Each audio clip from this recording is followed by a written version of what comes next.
Hi everyone! Welcome to our channel for this new manhwa.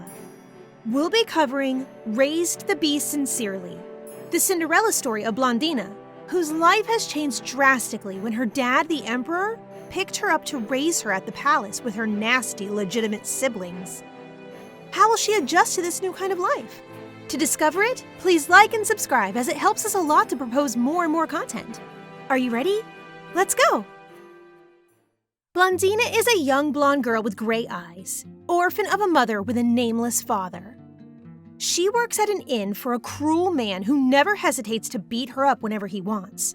One day, he threatens to sell her to a local baron whose reputation is to torture and kill little girls like her to pay off his gambling debts. So, she runs away, crying in the street, not wanting to die so horribly. She falls on the ground, dropping a precious ring she inherited from her late mother before she died. She told her that it was a gift from her father and that she must keep it safe at all costs. But Blondina cannot take it anymore.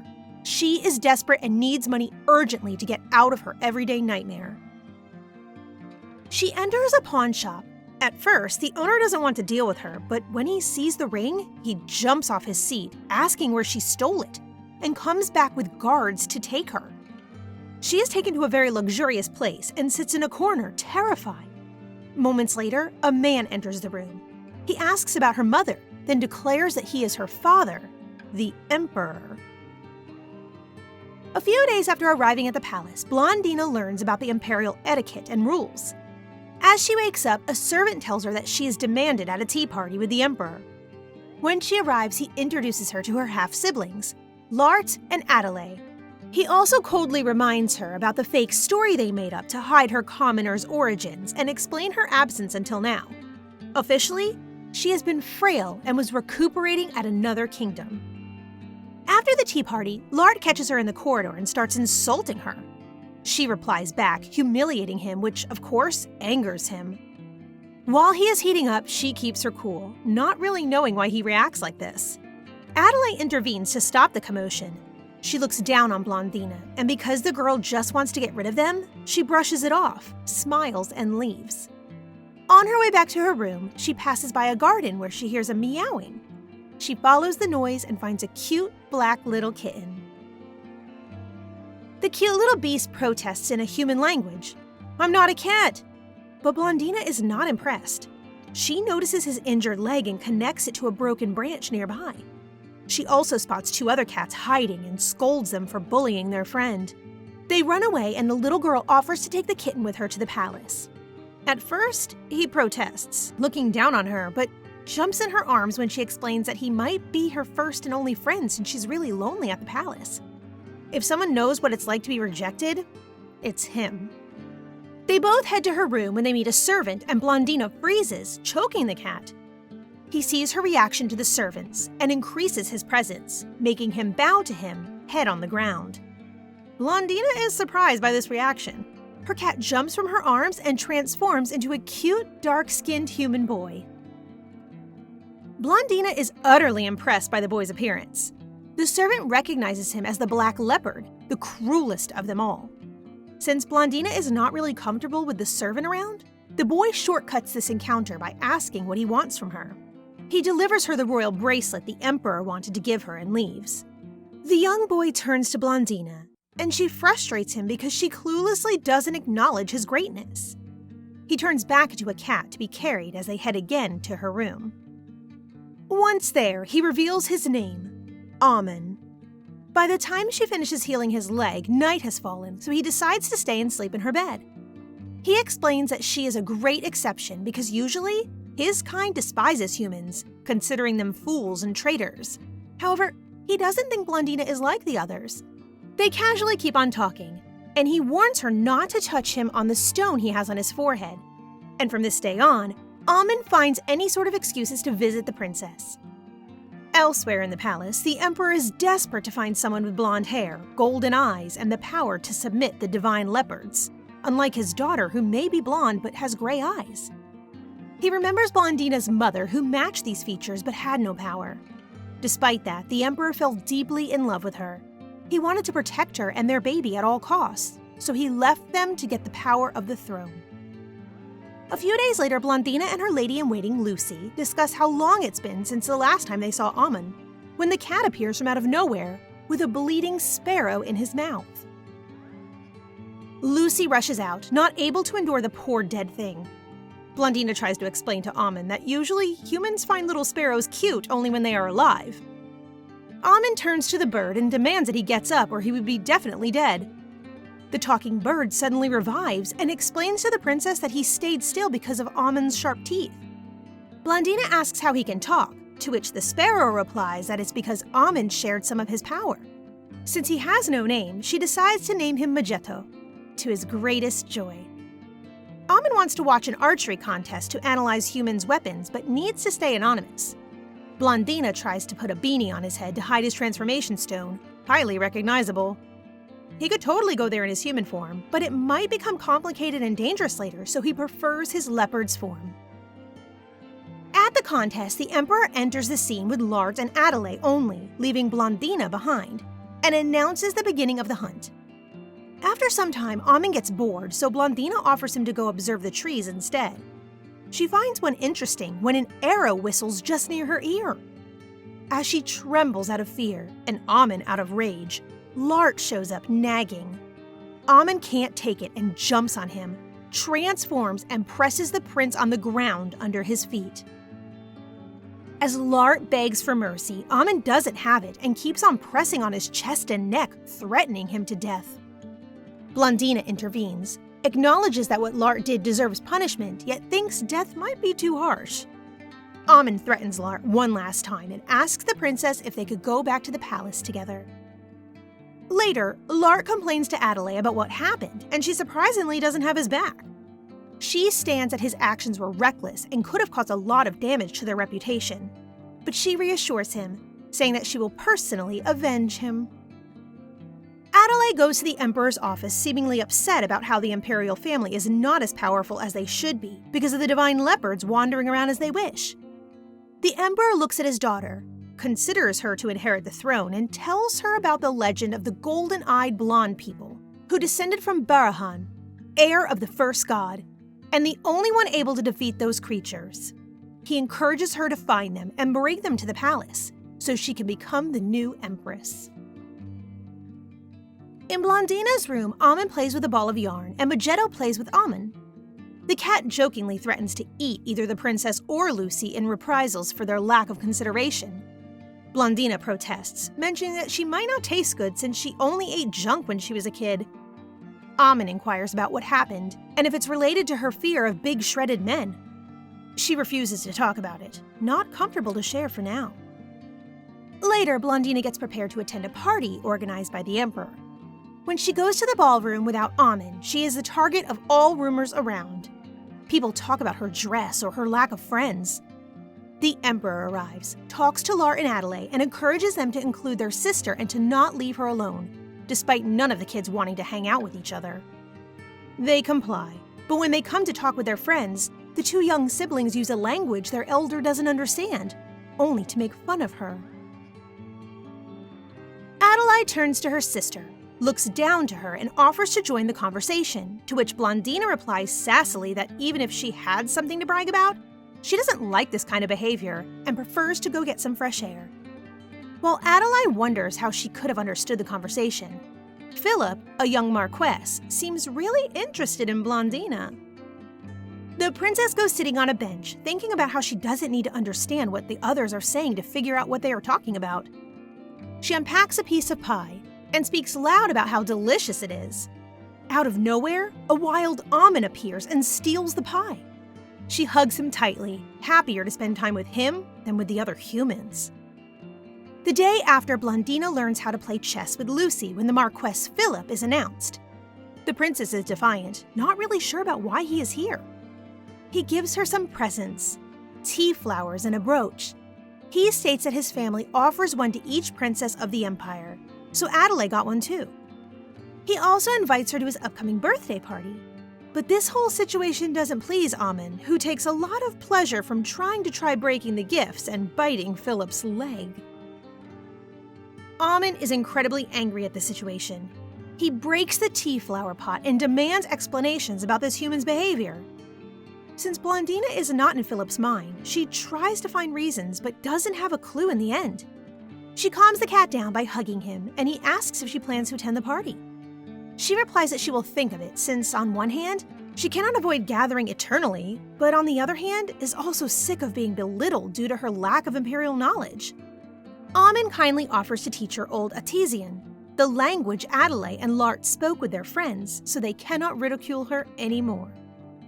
They start their course, and while Blondina wonders how he will be able to write and teach her with his paws, he turns into his human form, leaving her speechless. Blondina tries to protest against this change since she becomes really flustered when he is a human. He notices her change in attitude and plays with it while writing some words in Old Atesian for her to learn. She mentions shyly that she is illiterate, which is not a real issue but might become complicated later, so Amon asks Lucy if she can teach Blondina how to read Standard Atesian. Some days later, Blondina sits by a fountain in the garden. She tries to read words Amon wrote on a note, but as she struggles with one, the Emperor shows up and reads it. He sits next to her and asks if she adjusts properly to the palace. He also mentions how much she looks like her mother, and speculates her life after him, which Blondina corrects.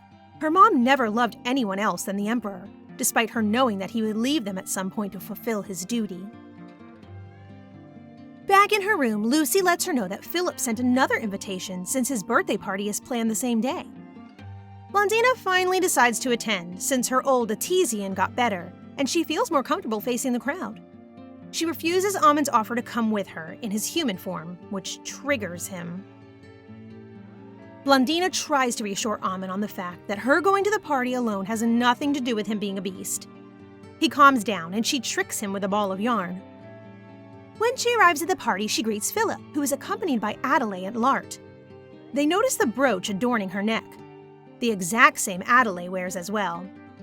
The younger princess gets angry and asks Philip and Old Atesian to never invite her anymore if Blondina is to come. She also insults Blondina and is backed up by Lart. But their sister is not having it anymore and talks the same language, humiliating her. Lart is surprised about her use of this language and asks how she learnt it, to which she reminds him that she is an imperial princess too. Adelaide is furious and leaves the party, Lart behind her. Unfortunately for her, one of her carriage's wheels has been destroyed, so she is stuck there while it's being replaced. She screams at a poor lost Lart who just tries to comfort her. Inside, Blondina apologizes to Philip for the commotion. She explains that she's used to dealing with her siblings' nastiness and that she has no need or will to overthrow Adelaide's position in society, and mostly wants to stay humble. But unfortunately, her sister doesn't understand.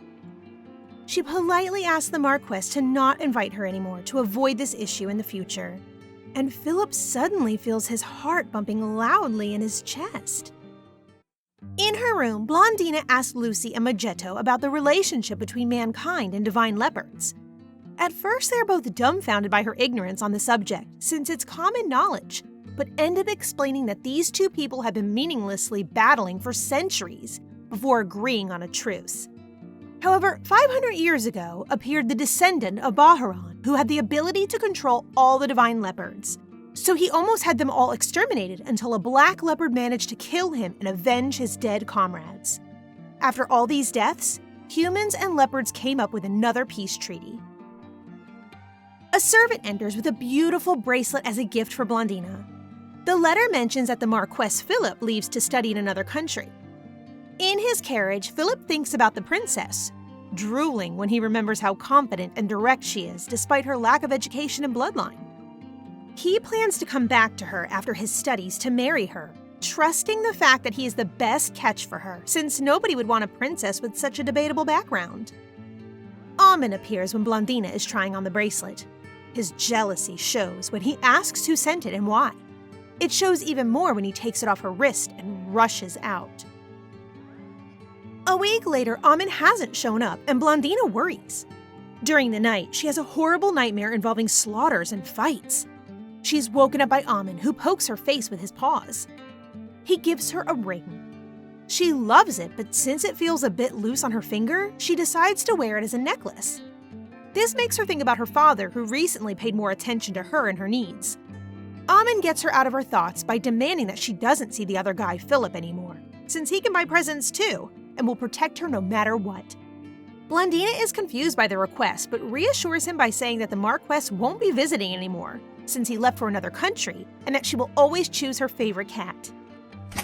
Lucy enters the room with a pile of branches in her hands. She explains that these are specific plants that cats like. Amon picks one and goes to play with it. Blondina laughs and asks him if he would choose her or the branch. Amon seems offended and turns into a human to put his head on her knees, affirming that he will always choose his princess. A few times later, the whole imperial family gathers to welcome representatives of another kingdom because of a new trade agreement. A snake comes to Adelaide, who screams in fear. When it goes to Blondina, however, she has no reaction whatsoever, so she is complimented by the emperor for her royal behavior. This angers Adelaide, who seeks for her father's approval as well. After leaving, Blondina thinks about what happened and how, despite her father's efforts, she still doesn't feel like she belongs. Amon shows up and her mood instantly improves. As she hugs him tight, a noble from the other kingdom shows up. They discuss the garden when he suddenly approaches his hand close to her. She fears this move at first, but a cute black snake gets out of his handle and slides to hug her. He explains how glad he is to be able to exchange with a pet lover. Amon's jealousy shows up again, and he tries to beat the poor snake. Another day, still in the garden, Lart passes by Blondina and Lucy riding his horse. He notices them and gives more attention to the lady-in-waiting. Lart is scolded by the Empress for his behavior. At a tea party earlier, two of the invitees basically made an indirect attack on Lart for not mastering the basic Old Artesian skill. So Lart threw some tea at them. After being reprimanded, he walks in the garden, angry at how he's been treated by high society. He overhears Lucy trying to convince a servant to not leave her job with Lady Blondina, and he cannot help but relate to his own situation, since people will always try to reach out for their own benefit and stab you in the back once they consider you worthless. He doesn't understand why Lucy stays with Blondina, who has no power nor authority whatsoever. During dinner with the imperial family, he keeps on looking at Lucy. At night in his bed, he keeps on thinking about Lucy. This kind of desperates him since he needs to be with someone with enough power to secure his access to the throne and not crush on the daughter of a declining noble family. Lucy and Blondina are discussing in the garden about an incoming horseback riding competition, and when the princess mentions that she never rode, her lady-in-waiting brings her to a nearby place where people are practicing. Lart, riding his horse, notices them and blushes. Amon is not impressed and makes some moves to get some compliment, confusing Blondina about his intentions. She thinks that he does all this only to please Lucy. Then they hear someone screaming. Lart has fallen from his horse and is now sitting on the ground, his ankle sprained, feeling pathetic. The ladies rush to help him. He tries to stand proudly but falls again. He is caught by Lucy, who then asks him to sit so she can perform first aid on his ankle. Lart looks incredibly embarrassed and shy during the whole process. He almost yells at her to leave him alone when he gets up, but she doesn't listen and helps him walk anyway. Later that night, he thinks about her and about his father, teaching him that a good emperor doesn't fall in love. Years later, Lucy and Blondina are all grown up now. Amon, however, still looks like a cute cat, so the princess wonders if he grows up at all. Yet, when she wants to play with him, he runs away to chase Magetto. She notices that for quite a long time now, he barely lets her touch him, as if he likes someone else. The next morning, when the sun has not risen already, Lucy enters Blondina's room to wake her up. However, she notices an intruder by her side. When the man turns towards her, she recognized the gemstone on his forehead. Amon, human, grown up, hot as hell. A few days later, he lays in the grass under his cat form. The great elder Aisha of the Divine Leopard clan joins him to talk about his coming-of-age ritual and his decision about who will be his observer. He lets her know that as the firstborn of the previous head of the clan, he would like to have the humans' emperor's firstborn, Blondina. First, because he likes her, and second, as a reminder to the humans of who's in charge. She also mentions the ceremonial duel to name the new leader and enjoin him to not kill his opponent like the previous Black Leopard would have done. Amon almost feels insulted by this statement. A few days later at the imperial palace, the emperor and the empress discuss the leopard's invitation to the ceremony. She makes a comment about being happy to not have her own children attending, which leads to a death glare from her husband, as Blondina is also his child and needs to be considered as such. Blondina enters the room and is informed by the invitation. She accepts to attend the ceremony despite the potential risks and leaves. Elsewhere in the palace, Adelaide is informed about the invitation and, needless to say, she doesn't take it well. After all this time, she is still convinced that her sister wants to upstage her. She demands her servant to keep a close eye on her and to report anything suspicious to set a trap. Blondina and Amon are in her room, sealing some letters to be sent to Lucy. She asks him why he didn't tell her before about the ceremony, and if there is anything she needs to prepare or do in order to not make any mistakes. Amon proudly says that he will manage everything, which reminds her of how commoners propose for marriage. This triggers Amon to a whole new level of embarrassment. She explains it because Lucy and her have reached a marriageable age, and this information seems to interest the leopard a lot. Blondina is irritated at his reaction, convinced that the situation excites him only because of Lucy. She moves the subject back to the coming-of-age ritual, asking when it takes place. 3 days later, as the princess is ready to leave for the forest, the emperor comes to wish her a safe trip. This behavior keeps Blondina confused during the whole carriage ride. When she arrives, she is welcomed by 2 happy young leopards, who will also participate in the ritual. At night, the ceremony goes on for the 3 creatures facing their observers. Blondina is utterly impressed by everything, even a bit scared since she's the only human among divine creatures. Once the eldest announce the end of the ritual, Amon goes to Blondina, who falls on her knees. She finally realized that Amon is, for a fact, a member of the Divine Leopards clan and that she is pretty much nothing in comparison. But when Amon gets her out of her mind, she hugs him tightly in front of the whole clan. He takes her to his place for her to sleep, and she discovers at the same time that not only he has a house, but also lives alone, without any parent or relative. At Amon's house, he offers her to wash up, so she takes her cape off, triggering him into thinking she would totally strip in front of him. She teases him about that, remembering the cute boy he used to be. She realizes at the same time that she hasn't seen him in his human's form for years now. Convinced that she wouldn't blink an eye if he stripped before her in his human form, she leaves to the bathroom. Amon stays behind, all flustered and blushing. Blondina and Amon are now in bed, not sleeping. He thinks again about when she fell on her knees during the ceremony, scared, and asks her who is the man who traumatized her before. She hesitates at first, but tells him about the time she worked at an inn to survive because she was poor. The innkeeper back then was beating her all the time for whatever reason, so she developed a fear. Amon stares at her right in the eyes and tells her that she needs to go there again to face this man and realize how weak and powerless he is. She starts crying, and he licks her face, wiping her tears, promising her that once she overcomes her fear, he will show her his human face again. The day after, they both ride Blondina's horse to get back to the human empire. They unfortunately encounter some bandits, eager to steal from or rape her. Amon requires Blondina to dismount the horse, named Daisy, and unleashes it against the men. All of them crash on the ground, injured. One of them tries to get up, and the princess notices his golden eyes, like her mother used to have. Amon and Blondina are now riding to her hometown, and the closer they get, the more anxious she gets. The cat notices the tension and hugs her to cheer her up. He is with her, so everything is going to be just fine. They meet a young man she used to know. He doesn't recognize her, but gladly leads her to the inn. Once arrived, she nervously enters the place. Neither the innkeeper nor his wife seems to recognize her. They even behave lovely to her, offering to show her their best rooms for her to stay.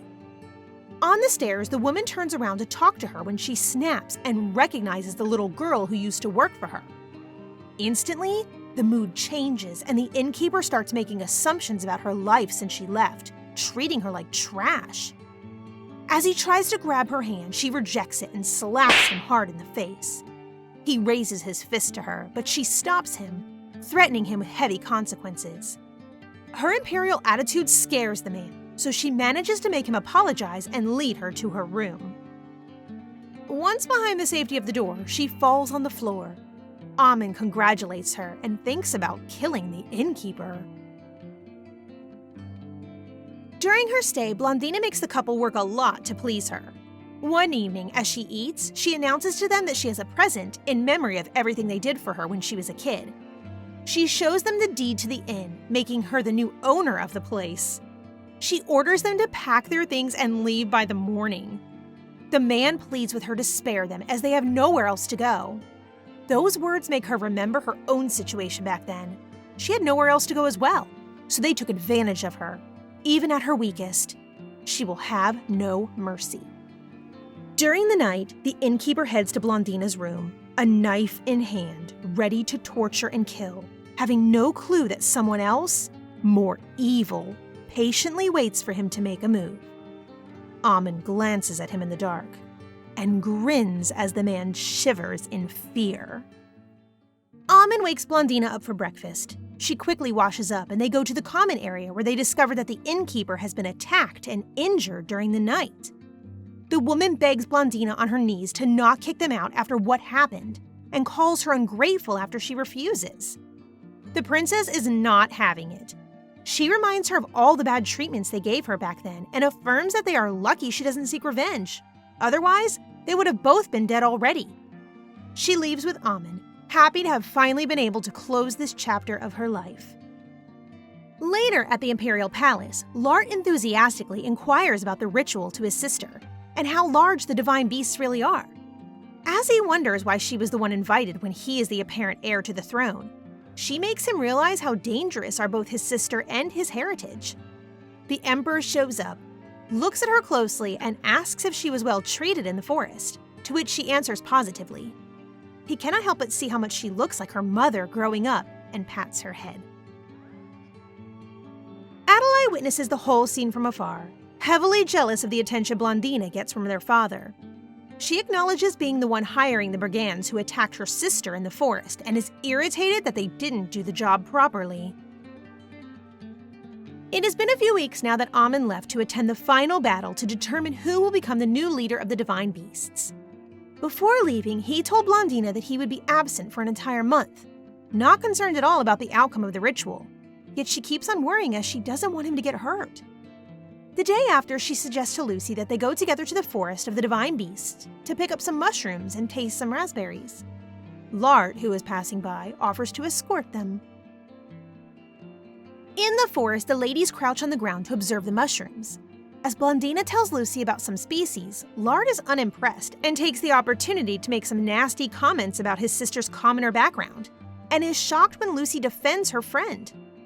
They get up to leave, and Blondina tells him that he can join them only if he apologizes.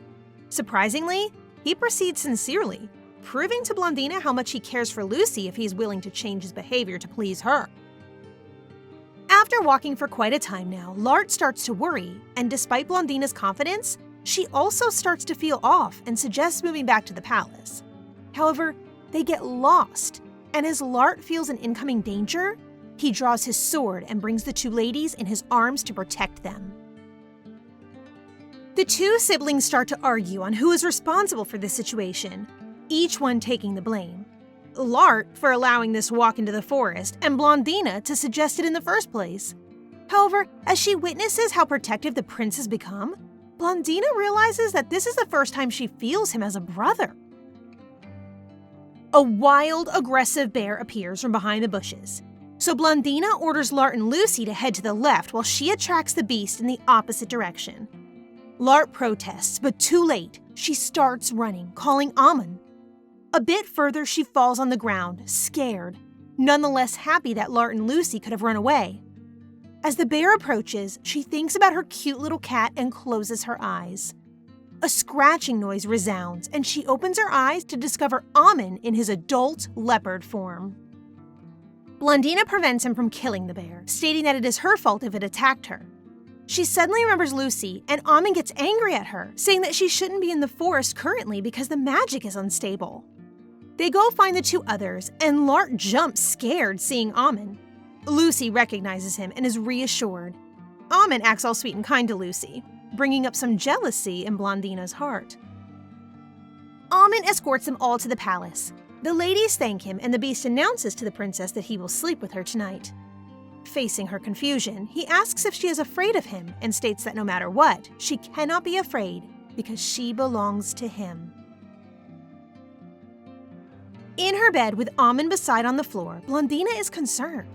She asks him if he likes Lucy, which he answers positively without any form of hesitation, which upsets her because she finally realizes, after all these years, that if she enjoys his presence so much, it's because she loves him.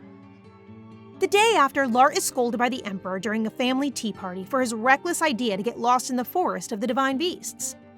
The day before, the prince told Blondina that he would indeed take all the blame to himself because she was the one risking her life to save them. The Emperor inquires about the beasts that escorted them back, and Blondina explains that she befriended one of them when she went to the coming-of-age ceremony, making the Emperor think about a new plan to improve the relationships with his clan, based on an official invitation to the palace. Lart, who knows the truth about Amon, teases Blondina and inquires about Lucy. The two's behavior upsets Adelaide. Lart mentions the Marquess Philip Rodson, who left a few years ago and finally turned back, piquing Blondina's curiosity. Back in her room, Magetto pleads with the princess to never scare him the way he got when she was lost in the forest. She promises and turns to Lucy, asking her first who she likes most between Amon and Lart, and second, who she would marry between Amon and Lart. The lady-in-waiting answered first Amon, then Lart. At the palace's dungeons, Adelaide finds a blonde-haired man with golden eyes. In Blondina's room, Magetto is utterly confused. How can Lucy choose to marry Lart if she still likes Amon? She explains that even if she likes Amon, she doesn't love him, and furthermore, he is a beast and she is a human. At night, the princess thinks about the whole situation. Amon appears behind her, brightening her mood. She hugs him tight, but he separates them, way more conscious than her about the fact that they are now two grown-ups. She asks him if he got hurt during his ritual battles, and if him saving her the day before impacted it. He announces to her that he is now the leader of the Divine Leopards, so no one can dictate his behavior anymore. Somewhere in town, Philip Rodson is finally back from his studies abroad, and only thinks about meeting with Blondina. A few days later, Lart enters Blondina's room, asking her to give Lucy some free time so he can invite her to the opera. She approves, and when the prince offers to the lady-in-waiting, she looks at them, a bit jealous of their love. She thinks about Amon and mentions out loud how beasts and humans are not meant to be together due to their race difference. Amon, who is right behind her, is triggered by her words. He angrily states that this difference doesn't matter at all to him and that he didn't work this hard to be rejected like that. Blondina calms him down and goes to lay against him. As they hug, Amon asks her if she's still afraid of his appearance, which she denies. She admits being concerned at the beginning, but now she is fine, and when she mentions that she can never be afraid of him, he blushes hard and runs away suddenly, breaking the door. 2 weeks later, Blondina plays chess with Magetto. She is distracted by Amon, who's been absent since he brusquely left. Philip Rodson is announced at the door, and she lets him in. He kneels in greetings and gives her a red rose bouquet. He offers her to catch up after all this time with a walk, but she is concerned about Magetto not being able to keep his beak shut, so she dismisses the young man. He is surprised by the rejection, but complies and leaves. Blondina looks at the bouquet, not fooled by the Marquess's intentions. However, her plans are totally different as she wants Amon and humans to ally with the divine beasts. Speaking of the devil, Amon shyly shows up. She hugs him, relieved that he finally came back. He notices the bouquet and gets started out of jealousy and breaks the vase. Out of rage, he demands that she never ever let any random people enter her room. He possessively states that she is his and that her room is his territory, so he won't hesitate to rip off any intruder's throat. He calms down and lays beside her, his head on her knees, when she asks him why he doesn't turn to his human form anymore. He replies by changing form and takes her in his arms. She goes speechless in front of his inhuman beauty. He lays her on the bed, kisses her hands, arms, cheeks, jaw. yet she is still desperately dense about his intentions, since he always acts this way in his beast form. However, she cannot deny that she feels good. Amon admits that he didn't show this form prior because he was concerned that she might be scared of him.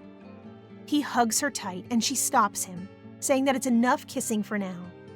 Amon smirks and requires sleeping with her in her bed that night since he is in his human form, which she shyly agrees to. Facing this cute innocence, he decides to let her off the hook. For now. Elsewhere in the palace, Adelaide meets the Emperor in his office, complaining about how much she misses seeing him. He offers her to go on a trip together after the inaugural ceremony he's organizing for the divine beasts. She, not so innocently, asks why he stopped looking for the descendant of Barahan. She promises to keep going on with finding this person, which makes him remember that he was the one asking her several years ago. He considers this idea as a backup plan if Blondina fails befriending the beasts, and gives her a key. As she promises to fulfill her duty, Lart is announced and she leaves. The prince inquires about Blondina's mother, but the Emperor is not fooled and knows perfectly that Lart is here more to talk about Lucy than this woman. He encourages him to work hard to become an emperor so respected that nobody will ever dare to question his decision or steal what belongs to him. The next day, the hunting tournament takes place, held in the Divine Beasts Forest. The Emperor announces the beginning of the hunt, and Blondina gets bored, figuring that Adelaide will once again receive all the game's offers. Then, she notices Philip Rodson on his horse. The ladies are waiting together for the hunters to come back with their games, casually talking about the rest of the event. At some point, one of them mentions a large black leopard wandering around the palace lately, which triggers Blondina. Of course, they are talking about Amon, since he's not a kitten anymore. It's harder for him to hide when he sneaks in and out. Lart comes back first from the hunt and lays down a fox in front of Lucy, to everyone's utter surprise and confusion, the lady-in-waiting included. Adelaide is not having it and lectures him about his poor choice of women. In reality, she doesn't really care about who he gives his game to, but the fact that he chose Lucy, who is so close to Blondina, upsets her. Lart barely listens to her and turns back to the hunt, heavily motivated to become more powerful. Other ladies, including Adelaide, receive some game as well. Some are quite big, some are pretty small. As Blondina anticipated, nobody came to her. Nobody except one man, Philip Rodson, who bestows her a bear. The Emperor is about to announce Philip as the great winner of the tournament when Amon shows up in his beast form. He heads directly to Blondina, looking at no one else. He puts his head onto her lap and declares that he is the game she hunted. He dreamt about this day since she told him that she was not someone worthy of a game during the tournament. Everyone around is shocked by this event, but the Emperor has never been prouder of one of his children and announces her victory.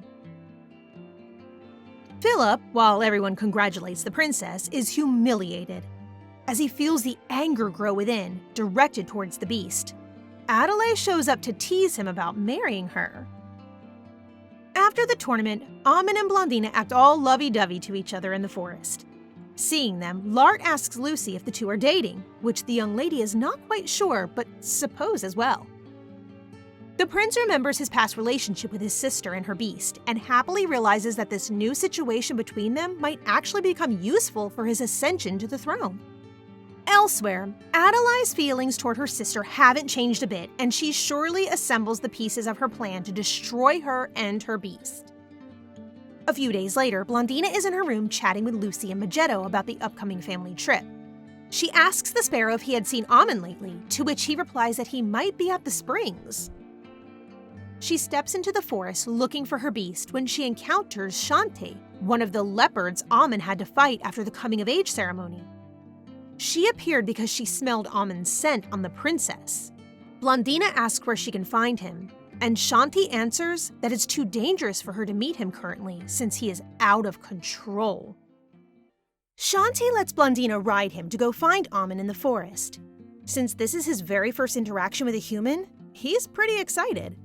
He keeps asking questions to the princess, especially about her relationship with Amon. When they arrive, Blondina introduces herself, allowing the beast to use her nickname. However, Amon brutally shows up and disagrees with this statement, making Shanti leave. Blondina asks him if her presence is a nuisance to him, to which he replies, transforming into his human form, inquiring about the possibility for him to finally apply his imprint on her body so it would prove to everyone that she is his. He gets closer and closer and closer, and finally, after all this time, he kisses her. He lays her down on the ground, not parting from her lips. He admits that he is very close to losing control, despite not wanting to hurt her. He ends up hugging her in the field. Later that night in her room, she thinks about what happened in the forest. She was so sure Amon liked Lucy that all of this felt unreal to her. She dreams that she walks again in the forest, meeting a beast that looks like Amon. She gives him the ability to talk, thanks to her magic, and as she tells him her name, Lucy calls her, waking her up. Lart and her look at the princess, quite concerned about her paleness. Since the lady-in-waiting is so clever, she figured that something might have happened between Blondina and Amon. She encourages her to say more, but Lart interrupts them to talk about his stallion being ready to mate. This conversation makes Blondina realize that if she had a wonderful mating session the day before, it was just because of the mating season. Amon meets Blondina in her room. She tries to explain to him what his touchy-feely behavior towards her means in the human world, and that he should beware. However, he understands that, and to not hold a bad reputation, he has to kiss her and her only to his greatest pleasure. She laughs, and they keep on teasing each other. Elsewhere in the palace, Adelaide angrily remembers the tournament. She receives Philip Rodson and inquires about his progress on finding the temple of the founding god that will help to retrieve the descendant of Baharan. Legend says that one can use the holy spear and the golden key to enter the god's quarter, so the harp in the temple will resonate to the true descendant. Adelaide mentions that she has already found several blonde-haired, golden-eyed people, and that she only misses the temple, so the prophecy is complete. She will keep on searching until she finally finds this person. Amon, a leopard, discusses with Magetto, a sparrow, about human marriages. Actually, Amon wonders what he must do to marry Blondina so he can finally spend the night with her. Magetto offers to ask Blondina about this matter, which almost cost him to be eaten by the beast. Amon goes to find Shanti for advice. Shanti tells him how he courted Hala, talking about presents he made to her and her mother, and his boss leaves in the middle of the speech without any further explanation. He arrives at the palace in his human form and asks a servant where he can find the emperor. She's extremely impressed, but managed to indicate the building where the foreign delegation has gathered. At the building, he is led by a servant who didn't recognize him to the area where other delegates were waiting to meet the emperor. One of them introduces himself and Amon casually replies, doing the same. The man tries to give a strong handshake to Amon to show who is the boss around here, and ends up only with a broken hand. In the building, the screams of the man reached Lart, who was receiving the delegates with his father. He recognizes Amon and warns the emperor that the leader of the divine beasts is waiting with mere humans. They both go down to greet him, provoking shock around the people. A divine beast is among them. The three men are now in a private room facing each other when Amon finally speaks up to ask what he could offer to please the emperor. Surprised by the request, he answers that he would like peace and stability from the divine beasts. Because none of them knows exactly how to get it, Lart comes up with an idea. The young prince explains that in history, marriages have happened to bring stability to the empire, so that might be a good solution. His father seems doubtful at first, but Amon jumps on the opportunity to agree with the proposal, under the only conditions that Blondina wants to marry him of her own free will, without being forced, which means that they must keep it a secret from her. Later, Amon finds Blondina to spend a little time with her. They talk about the coronation day that would happen the day after, so Amon officially becomes the leader of the divine beasts. He states that he doesn't really care about all this fuss, only that the title comes with the possibility that he might do whatever he wants. Elsewhere in the palace, Adelaide meets Philip, who apparently has some very good news for her. It seems that the temple is located not far from the imperial palace, within the western forest, close to the divine beast's territory, which is why they never went this way before. Philip raises the question of a possible treason from the descendant of Baharan and offers a solution. The day after, people in town talk about the coronation and spread rumors about the new leader of the divine leopards. Black, impressive, scary, everything they can say. The parade starts, and the imperial family opens the way, riding their horses under the cheering of the people. The ceremony continues within the palace garden, everyone bowing to each other and Amon breaking the emperor's swords as a sign of their mutual agreement to not attack and keep on with the peace between the two races. When the ceremony is over, Blondina jumps onto Amon to congratulate him, and so does Magetto. While they're being friendly with each other, as usual, rumors spread around that the princess and the beast have become closer and closer, and that the big black panther has recently paid a visit to the emperor. This perspective excites them as they might see more beasts in the future. Adelaide overhears the conversations and is utterly outraged by all this excitement, since to her, humans should not submit to the beasts. She plans to take some actions to remedy this nonsense. Lart interrupts her, mentioning how cute their sister and Amon are together. He also notifies her that she is way too obvious in her behavior and that no matter what her plans are, she may not interfere with his own plan to marry Blondina to Amon. This news shocks Adelaide, who cannot imagine a human, furthermore a princess, uniting herself to a mere animal. She rushes out of her brother's view and finds Philip. The Marquess is all smiley, bringing the greatest news to her. He has found the temple in the Western Forest. They are now facing the door of the temple, accompanied by guards and potential candidates to be the descendant of Baharan. Adelaide uses the golden key to open the door and they enter the place. Among the golden-eyed people, the first two fail to make the harp sing, but the last one surprisingly succeeds. The princess is above Cloud 9. Finally, she can achieve her dream. She tells Philip to kill the others and goes to the young man to inquire his name. Joseph. The descendant of Baharan's name is Joseph. She offers him a gemstone to swallow unless he wants to die with the others. He's scarily obliged, giving Adelaide full control over him, and so, over the divine beasts.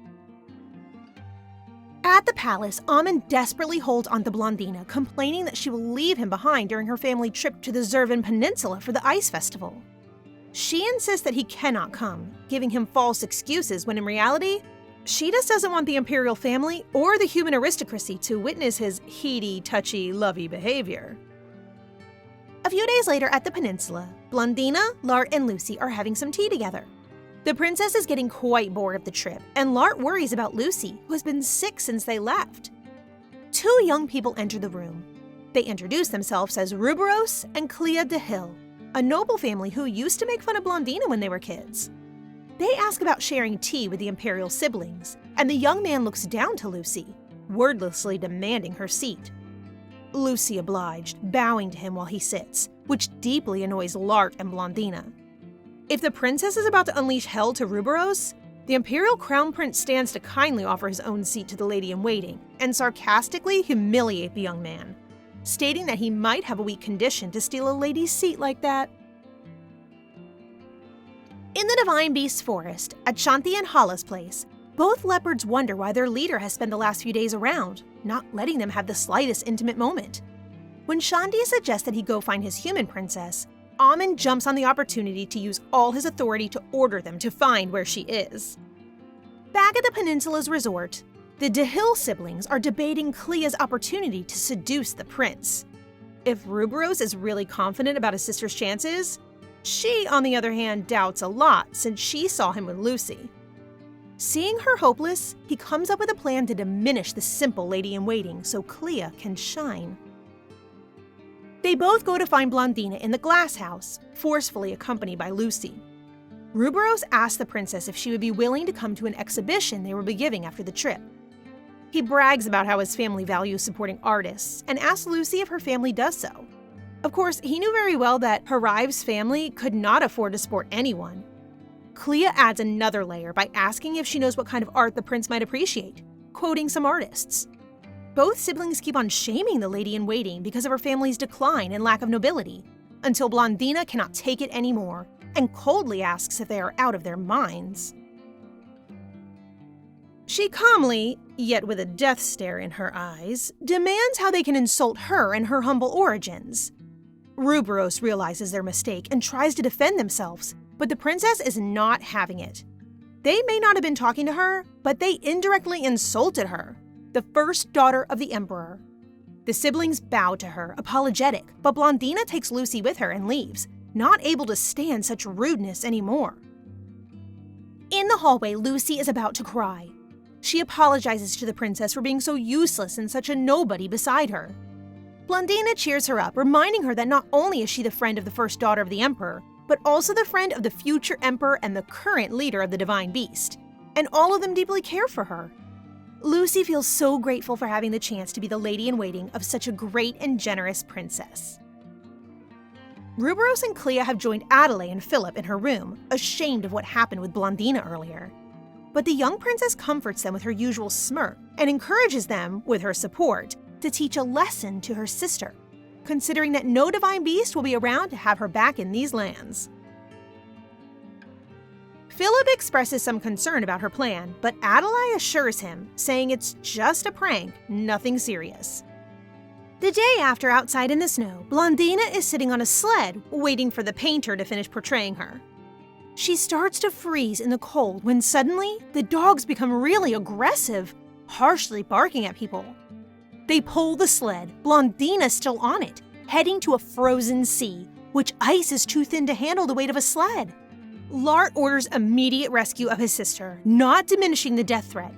Behind him, Adelaide, Philip, Ruberos, and Clea are utterly alarmed, knowing that all of this situation is because of them. But if the DeHill siblings worry about their fate, Adelaide, on the other hand, gloats as she may finally be rid of her annoying sister. Speaking of the sister, she is terrified, trying to stop the dogs with the kind of useless support of Magetto. She sees the water in front of her and decides that it's much more worth breaking a few bones than drowning. She then jumps out of the sled in the snow. Magetto inquires about her health, and when she tries to stand, she realizes that she didn't stand on the snow, but on the thin ice. Ice cracks and makes her fall into cold water. She sinks. She tries to grab something, yet there is nothing around she could grab. Magetto dives into the water to try to help her, but what can a little sparrow do with a heavy human? She sinks, deeper and deeper. She loses the ring Amon gave her. She thinks about him, their childhood together. She thinks about him, and he shows up in front of her, a scared expression on his face. At the resort, Lart is pacing, trying to believe that Blondina is still alive somewhere despite remaining unfound. He orders to prepare a sled for him, and Adelaide shows up, insidiously revealing that she is the mastermind behind their sister's potential death. She figures that she made him yield in front of her, as he always did, but for the first time in their life, Lart rebels and denigrates Adelaide's way of thinking and behaving. He stands his will to go find Blondina, whether Adelaide wants it or not, leaving her dumbfounded. She ragefully breaks a vase, injuring herself in the process. In her mind, Blondina has stolen everything from her. Philip enters the room and calms the princess by reminding her that only she is worthy of the throne. It seems to work because Adelaide composes herself and lets him know that as soon as the stone's power has stabilized, they will act on their plan to take the control of the beasts. The Emperor worries sick. He dismisses the servant after they let him know that Blondina is nowhere to be found. He remembers Lily, Blondina's mother, and the year he and she spent together 20 years ago. He met her in his quest to find the descendant of Baharan. However, despite her blonde hair and golden eyes, she had no power whatsoever. Yet it didn't prevent him from falling in love with this joyful woman. He was here when Blondina was born. For one entire year, he used to be happy, living as a commoner with the woman he loved. But his imperial duty reached him and Lily let him go, encouraging him to be where he belongs. From that day on and until he met Blondina, his memory kind of faded, so every time he looks at his daughter, he feels incredibly guilty for abandoning them. He tried his best to make his daughter happy at the imperial palace to make it up to Lily. Somewhere in a house in the forest, near the warmth of a fireplace, Amon shakes his princess to wake her up.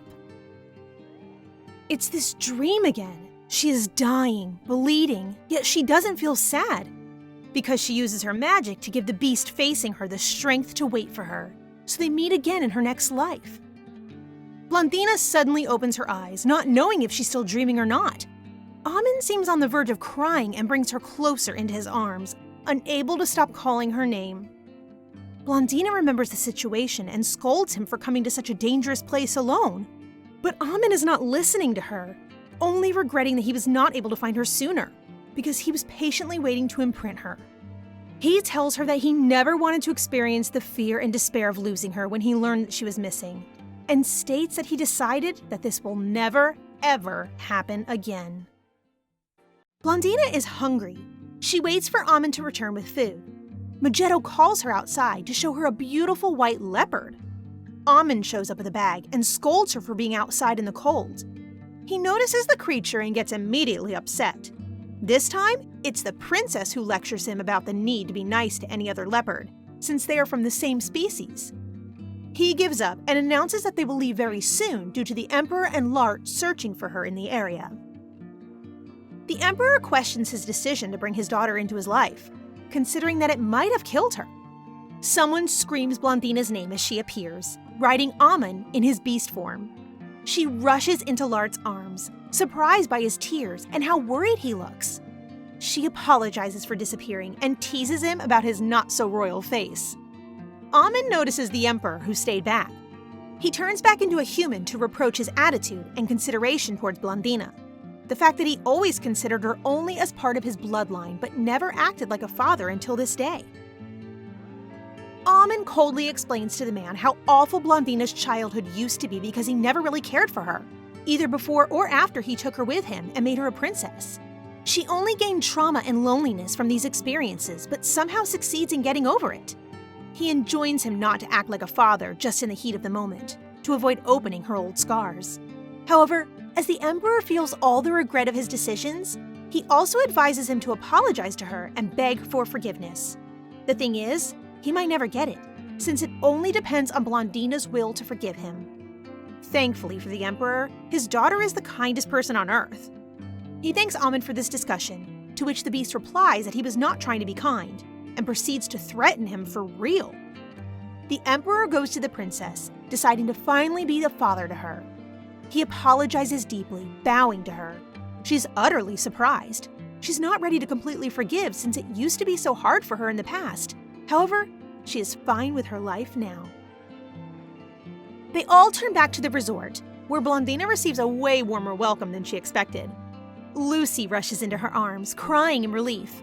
The only one who seems upset about this comeback is Adelaide. The youngest princess hasn't said her last words yet. Philip becomes more and more concerned about her sanity and questions his allegiance. A guard comes to him to let him know that he called back his soldiers who were secretly searching for Blondina.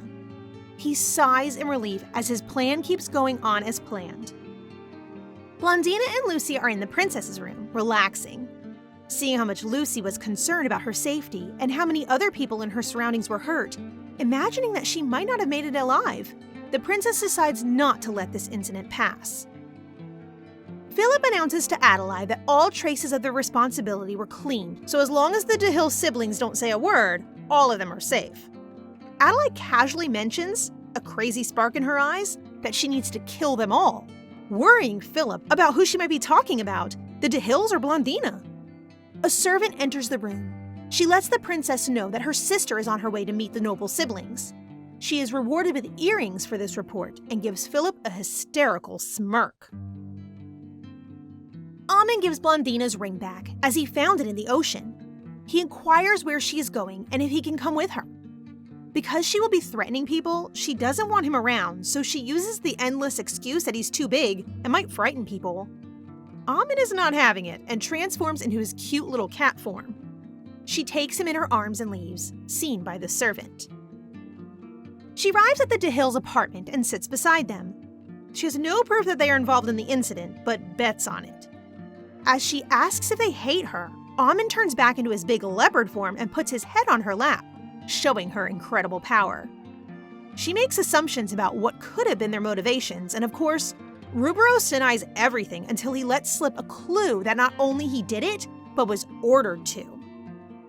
Blondina is clever enough to figure out that the true mastermind is Adelaide. Amon, on the verge of losing control, pins the young man to the ground, putting just enough pressure to be a massive menace. he turns into a human and threatens the young man. When he is satisfied with his effect, he stands up and leaves with Blondina. The servant outside heard everything. She reports everything to Adelaide, who gets angry. Philip advises her to get rid of the DeHills by killing them herself, as it would be way easier and more convenient than doing the same to her sister, who now got the divine beasts involved and has all the Imperial family watching her. What he doesn't say is that her death would be inconvenient to his plan too. Adelaide agrees and orders him to proceed. As she leaves Blondina's room, Lucy tells her that Amon is currently meeting the Emperor and Lart. She immediately thinks that they are talking about the DeHills' confession and Adelaide's involvement.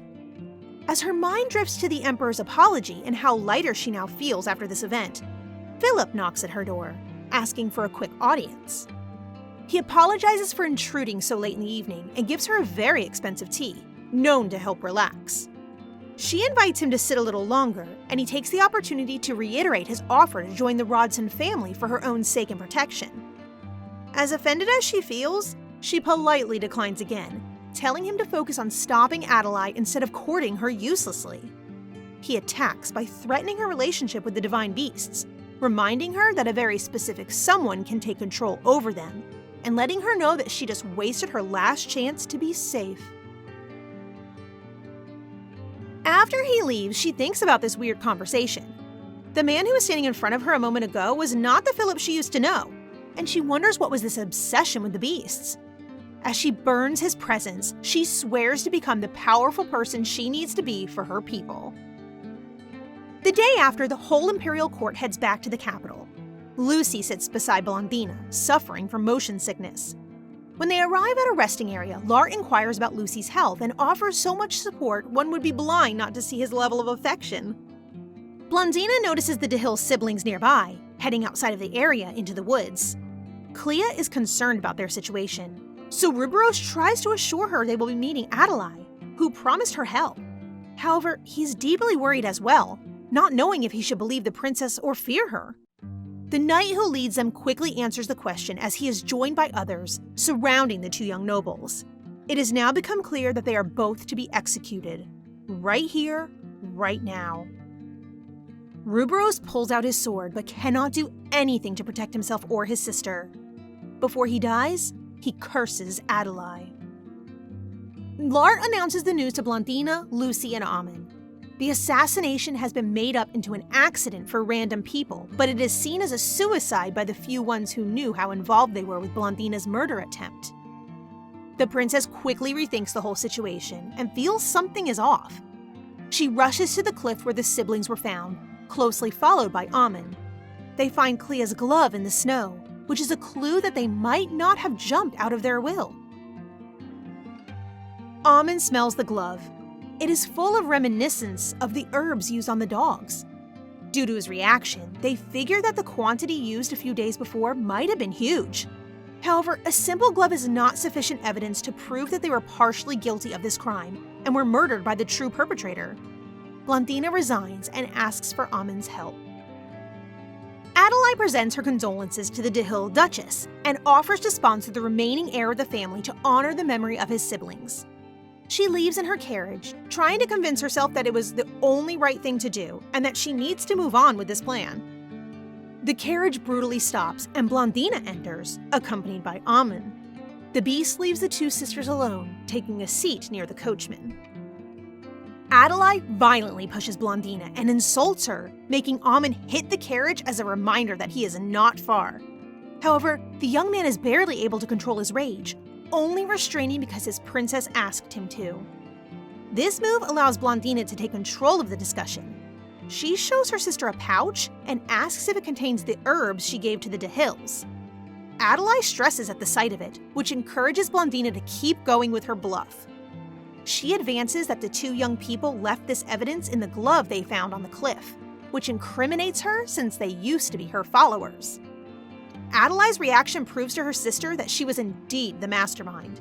But the youngest princess composes herself back and smirks because she realized that Blondina has no true evidence, since she is confident in the fact that Ruberos used all the stimulants so the pouch might not even be the right one.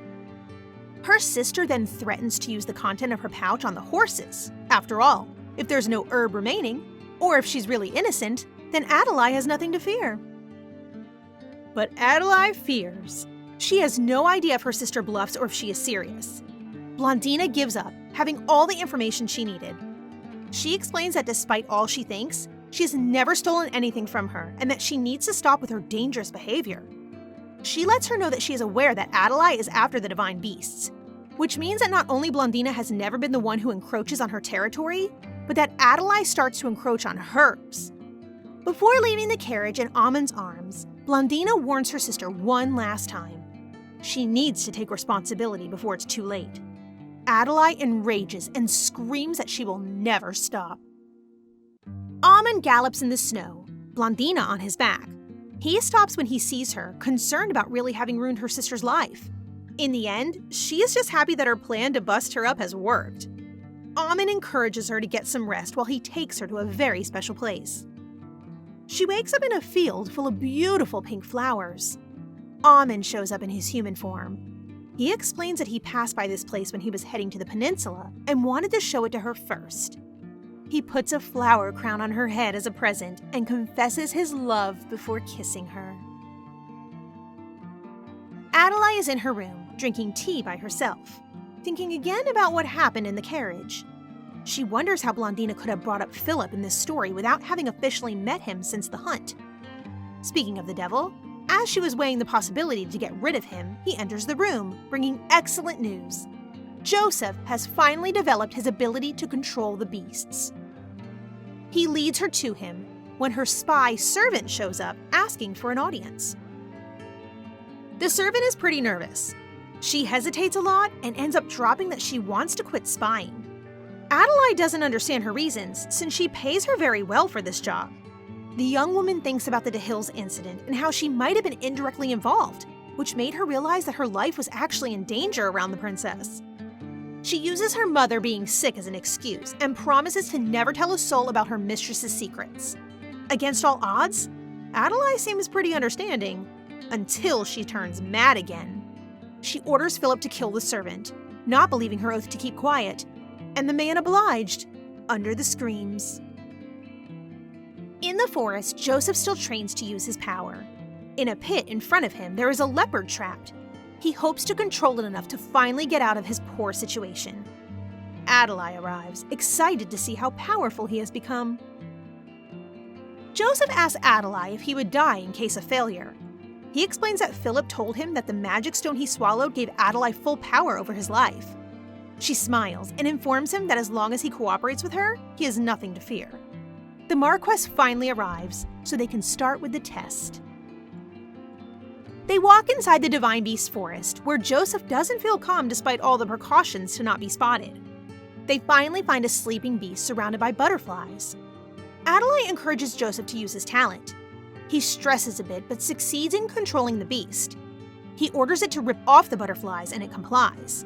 When he wants to try more, he loses control as he is not strong enough yet. Adelaide is half satisfied and half disappointed because even if he actually has the ability and thus can get her what she wants, he still has a long way to go. She compliments Joseph for his hard work and promises a reward once they get back to the palace. They start to head back when the beast they controlled a bit earlier gets in their way, angry to have been controlled. It is roaring in rage, reminding those humans that they bowed to the leaders of the beasts, only to stab them in the back with the descendant of Baharan. The archer shot at it uselessly, and Philip interfered to protect Adelaide, who is anything but not impressed. She brags about getting back what belongs to her, which angers the beast even more and makes it attack the princess. Joseph, who was just here, scared for his life as it is linked to Adelaide's, succeeds in using his power to defeat it. He tries even more by making it stand and pay its respect. He exults, realizing that not only can he now control the body, but also the mind of the beast. Adelaide, behind him, comes to the same conclusion and bursts into a hysterical laugh. Blondina and Amon are both sitting around a table, her trying to organize an upcoming ball and him getting bored of all this. She scolds him because it is a very important event to support the friendship between humans and beasts. He is about to kiss her when Lucy and Magetto storm into the room, grapes in hand. They all take a break, casually chatting about the ball preparation, when Lucy suddenly asks Amon if he knows about the etiquette, and of course, he doesn't have a clue what she's talking about and doesn't care. She argues that if nobody would say anything to his face, they might mock and belittle Blondina instead for his lack of manners. She qualifies human aristocracy as an unpredictable jungle that you have to play their game to not be eaten. Despite not understanding that he should care about mere humans' opinions, Blondina agrees with her lady-in-waiting and shows him some basic dining rules. He is still not convinced, and she starts to give up. But not Lucy. She is determined to preserve her mistress's dignity and keeps pointing at her. Thankfully, it took him a while, but he finally understands what she means and immediately straightens up on his seat. Blondina is utterly impressed, and Lucy is happy to start the training. Amon barely listens to Blondina, who tries to explain the functions of the various glasses and cutlery he can find on the table. He bites her cheek, embarrassing her as Lucy and Magetto are still here, observing the lesson. Magetto attacks Amon, convinced that he tried to actually eat the princess. Lucy takes the bird elsewhere, leaving the two alone for a moment. And of course, Amon takes advantage of the situation to hug Blondina. When Lucy comes back, Amon and Blondina are desperate. Her because he doesn't seem up to learning, and him because he cannot wait to be married and definitely have her. Both ladies decide that it's time to change the topic and start dancing lessons, with Lucy handling it. As they practice, despite their obvious indifference towards each other, Blondina cannot help but feel jealous of their proximity. Someone else sitting next to her is also super jealous. Lart, who joined a few moments ago. He jumps off his seat and offers to be Amon's teacher. They take it super seriously, but the ladies have a very good time watching them. At night, Amon asks for compliments about his new skills from Blondina, who obliged happily. He takes her hand and pulls her closer to his body, almost hugging her. Amon holds Blondina close in his arms and starts dancing with her, showing all the moves he learned with Lart earlier. There may be no music to accompany, but none of them seem to care, only enjoying the beauty of being alone, looking into each other's eyes, dancing under the moonlight. Blondina remembers what she felt when they first met, how she had always felt about him. He confesses his love and asks her to love him back, to which she replies with a smile on her face that she will always be by his side, as it's where she belongs. He seems surprised at first, but is utterly touched and clearly speechless. He hugs and kisses her endlessly, happier than ever. Blondina dreams again about this beast who looks like Amon and this young woman who looks like her. They both chat about some people coming, people that the beast doesn't like. As they are hugging, Blondina wakes up from this dream, called by Lucy. The lady-in-waiting enjoins the princess to get ready, as this day is a very special day, since it's Amon's party. For the occasion, Blondina dresses up in her most stunning and fabulous gown. The ball is simply astonishing.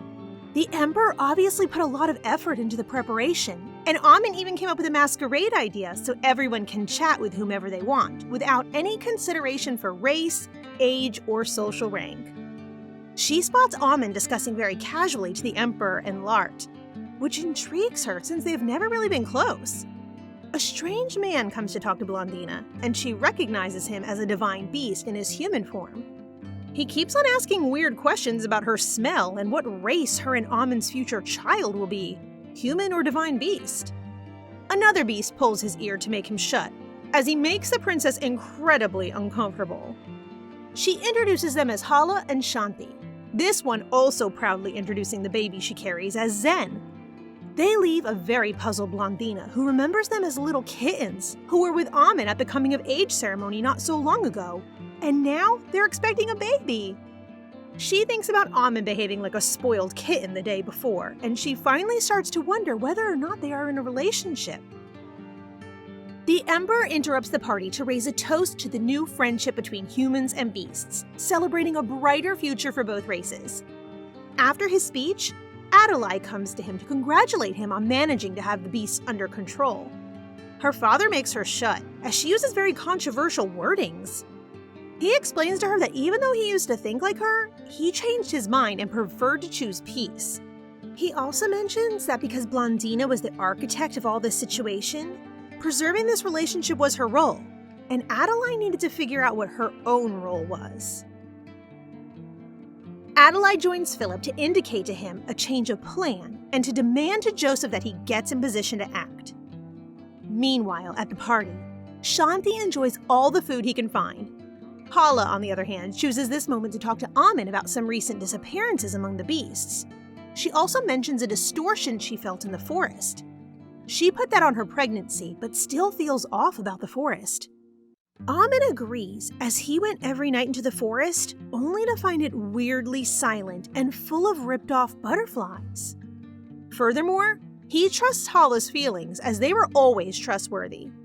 He is distracted by some random humans bad-mouthing beasts. Amon allows Shanti to put on a show to snub them all and remind whoever needs it of the power of his kind. He puts on the most serious look on his face and grabs one of the humans by the throat with one hand, threatens him, and throws him on the ground. As he turns back to Amon and Hala, something changes within him. Something that Hala and Blondina can feel. He changes to his beast form and heads threateningly to the Emperor. In a corner, Adelaide orders Joseph to attack the Emperor with the beast. Shanti was unconsciously very close to killing him, but Amon arrives just in time to grab him by the head and stop the attack. The Emperor is now sitting on the ground, Shanti above him confused, with a lot of halberds pointed at him.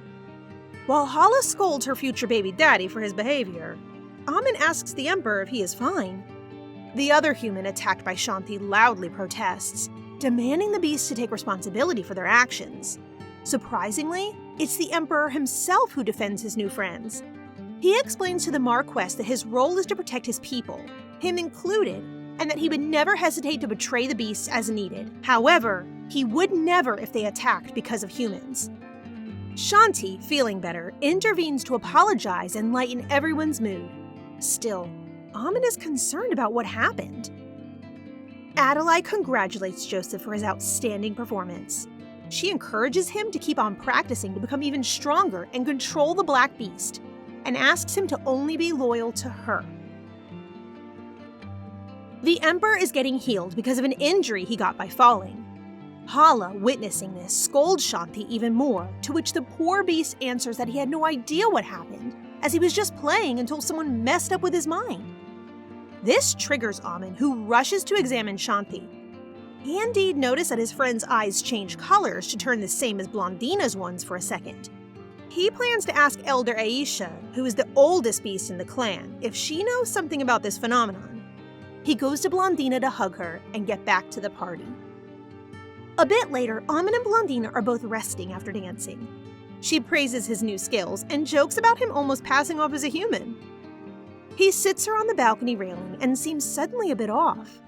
She encourages him to tell her what is going on, so he breathes out, quickly explains that despite all the coaching he got from Lart and the Emperor, he has always been direct to her, and finally he asks the question, "Will you marry me?" She looks at him with stupor at first, then laughs, realizing her own cluelessness, and says yes. Lart coughs, embarrassed. He apologizes for the interruption and lets them know that the Emperor is waiting for them to make a very important announcement. To Blondina's surprise, Amon agrees to go there instead of throwing a tantrum for being interrupted.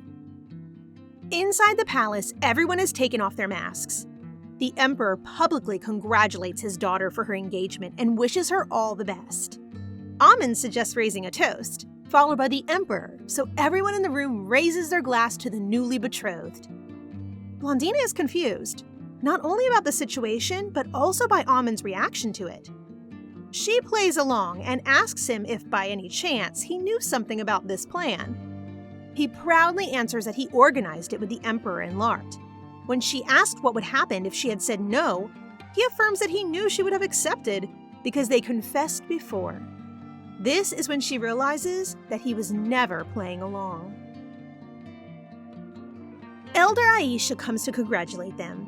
As she starts to expose Amon, he interrupts her by mentioning that he would come to her soon to discuss. She thanks Blondina for all her effort in building peace and leaves.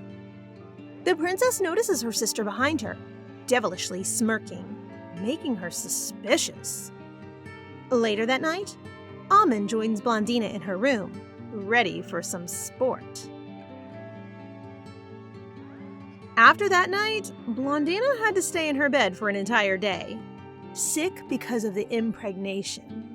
When she gets better, Amon keeps on turning around her, worried, so she suggests going out to take some fresh air during a walk.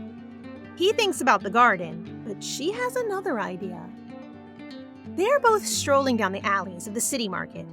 Amon is still concerned, but Blondina lives the time of her life, hidden under her cape. She spots some necklaces for dogs and cats. She mentions to the merchant having a black cat that she would love to give a necklace to, but since he's really picky, she hesitates. When she finally decides to take one, Amon jumps in to buy two. She asks why two, and he answers that there is one for him and one for their future kitten, while making a naughty joke. She sees two happy kids playing in the streets, who remind her of Amon and her when they were kids playing together. She realizes how much happiness being with him brought into her life, and promises him to stay with him forever. He also remembers what his life used to be before and after he met Blondina, from miserable to belonging. On their way back to the palace, Amon lets Blondina know that the day before he would meet up with Elder Aisha and to fulfill his duty as leader of the divine beasts. In the forest, Aisha meets Ravi, one of the missing beasts. She immediately notices the color of his eyes, proving that he was under control. She asks who does that, and Joseph shows up, revealing himself, followed by Adelaide. Aisha is appalled to see the human princess, because it implies that humans want to start a new war. She encourages the young princess to turn back to where she belongs before she suffers even more with losses and regrets. Adelaide touches Joseph's shoulder in a sign of action, while affirming that she will never have any regrets as everything will return to its right place. Aisha resists the young man's power, enough to make him doubt his abilities. Adelaide notices him struggling and glares at him, implying that he would die in case of failure. He changes plans to use Ravi to attack the elder, who can barely defend herself. Amon and Blondina are hugging in her bed. She fights against sleep and asks Amon if he thinks she really stole everything from Adelaide, and wonders what she could have done to make her sister bully her directly and go so far out of the way. Finally, she falls asleep, promising Amon that she would protect him no matter what. After kissing her on the forehead, he leaves to meet the elder. Blondina dreams again about this lady who looks like her. A blonde-haired man with golden eyes approaches her, calling her Raphael. His name is Baharan, and both of them are deities who brought peace within humans. But the war has started again, so she gives him her sword, full of her power, so he can use it to bring back peace to the continent. After promising that he would fight alongside humans, he leaves, and the beast shows up. He tells her to give up her power as she fulfilled her duty to make the land beautiful and livable, so she can finally rest. She asks him if he would still love her as a mortal. He transforms into his human form, perfect doppelganger of Amon, and declares that no matter what shape or form she might be, she will always be herself and he would always love her. Raphael feels happy. She puts her hand on the beast's forehead to give him the rest of her power. Baharan appears, outraged that she would land the power of a god to a mere beast and become mortal. He asks her why she gave him her sword if she plans to run away from her godly duties, to which she replies that not only she is tired of being a god, but also she sent him to give humankind a final blessing, as they are mature enough not to need them any longer. But Baharan is not ready to give up on his ruler role over humans. He blames the beast for poisoning Raphael's mind and jealously stabs him with the sword. The beast rolls on the ground, barely able to stand anymore. As the god is about to finish him, Raphael uses her remaining power to stop him and is ready to give him what he wants. The beast notices Blondina, shocked behind, and calls her for help, which wakes her up, tears in her eyes and confusion in her mind. She barely remembers her dream, only the look in the beast's eyes when he called her. She wonders if she has these dreams because she worries about Adelaide and plans to go talk to her as soon as possible. The next morning, Lart is in her apartment, talking about his plans for the next edition of the hunting ceremony. But Blondina is no fool and asks directly why he is really here with her, so early in the morning, when he is supposed to be busy and considering that Lucy won't show up until the afternoon.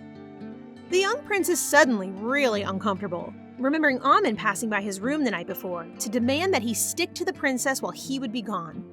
And of course, she must know nothing about it. He jabbers about whatever excuse, and she gives up, hoping that Lucy might keep him busy while she goes to talk to Adelaide. About their sister, Blondina asks Lart about the relationship they used to have when they were kids. He surprises her by explaining that they weren't as close as she imagined, because Adelaide was only showing up when the Emperor was here or during social events. Otherwise, he used to be alone. He inquires about why she's curious about it, and she honestly replies that she wants to know why Adelaide hates her this much, considering that Lart was the one bullying her hard and not the young girl, who has always been measured. Lart mentions the time he spotted a conversation with Adelaide and the Emperor about finding the descendant of Baharan. He affirms that this is the moment she changed personality, and that despite the Emperor's plans changing, she kept this mission in mind. Blondina connects the dots between this information and all the recent events, and snaps when she realizes that Adelaide might have already found the descendant of Baharan. She gets up brutally and enjoins Lart to come with her to talk to their sister in this instant. However, he interrupts her, with the will to talk to her first, pretending that she would more likely listen to him since they grew up together, when in reality, he just feels guilty for not stopping her prior. Adelaide and Joseph are still in the forest. He estimates having now the ability to control up to 20 beasts, and Adelaide seems pretty satisfied with this number. She turns back to the palace, tired, and when he tries to follow her, he hears a voice behind him, affirming that he is way more powerful than he thinks he is. The voice also enjoins him to go find something in the temple if he wants to increase his ability, so Joseph repeats it to the princess. At the palace, they meet Lart in front of Adelaide's room. He asks her to take some tea with him, since they haven't done that in a very, very, very long time. She agrees, and while she walks to her room, Lart asks who is the man accompanying her, who doesn't look like a mere servant. He also asks if she has truly found the descendant of Baharan, to which she replies that she did, with a smile on her face. He tries to convince her about the lack of meaning of her actions since humankind and beasts have finally come to peace thanks to the treaty. But she doesn't hear him and keeps on exposing her idea that to bring peace to the Empire, humans must have all power over the beasts, and to allow that, she will become Empress. Lart is flabbergasted, but composed himself back and lets her know how dangerous he thinks she is and that no matter what, he will prevent her from becoming Empress. He stands that other than the descendant of Baharan, who is pretty much no one, she has no plan nor support to access the throne, when he is going along with their father's politics and has Blondina with the divine beasts by his side. He warns her to stop this instant, so everything would be forgotten and they can move on. She has 24 hours to decide before he takes actions to protect the ones he loves from her madness. After he leaves, Adelaide urges Joseph to come with her, taking advantage of this window Lart offers her before he goes to the Emperor. The prince turns back to Blondina's room, only to discover that she left for the beast's forest. And so did Adelaide. Trigger warning.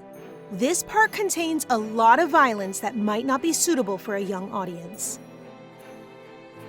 Blondina paces in her room, concerned about Adelaide and her plans. Magetto storms through the window, crying in panic, mentioning that the beasts are trapped in a pit and need help. The princess rushes to the forest, led by the little sparrow. They find Aisha trapped, and Blondina asks her, horrified, how she ended up like this. To which the elder answers that Adelaide did this, with the support of the descendant of Barahan.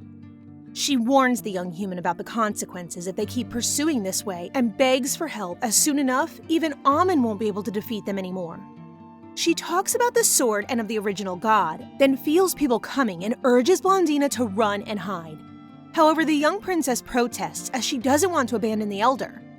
Someone, Lart, catches her from behind and drags her behind a tree, out of sight of Adelaide, Joseph, and Philip.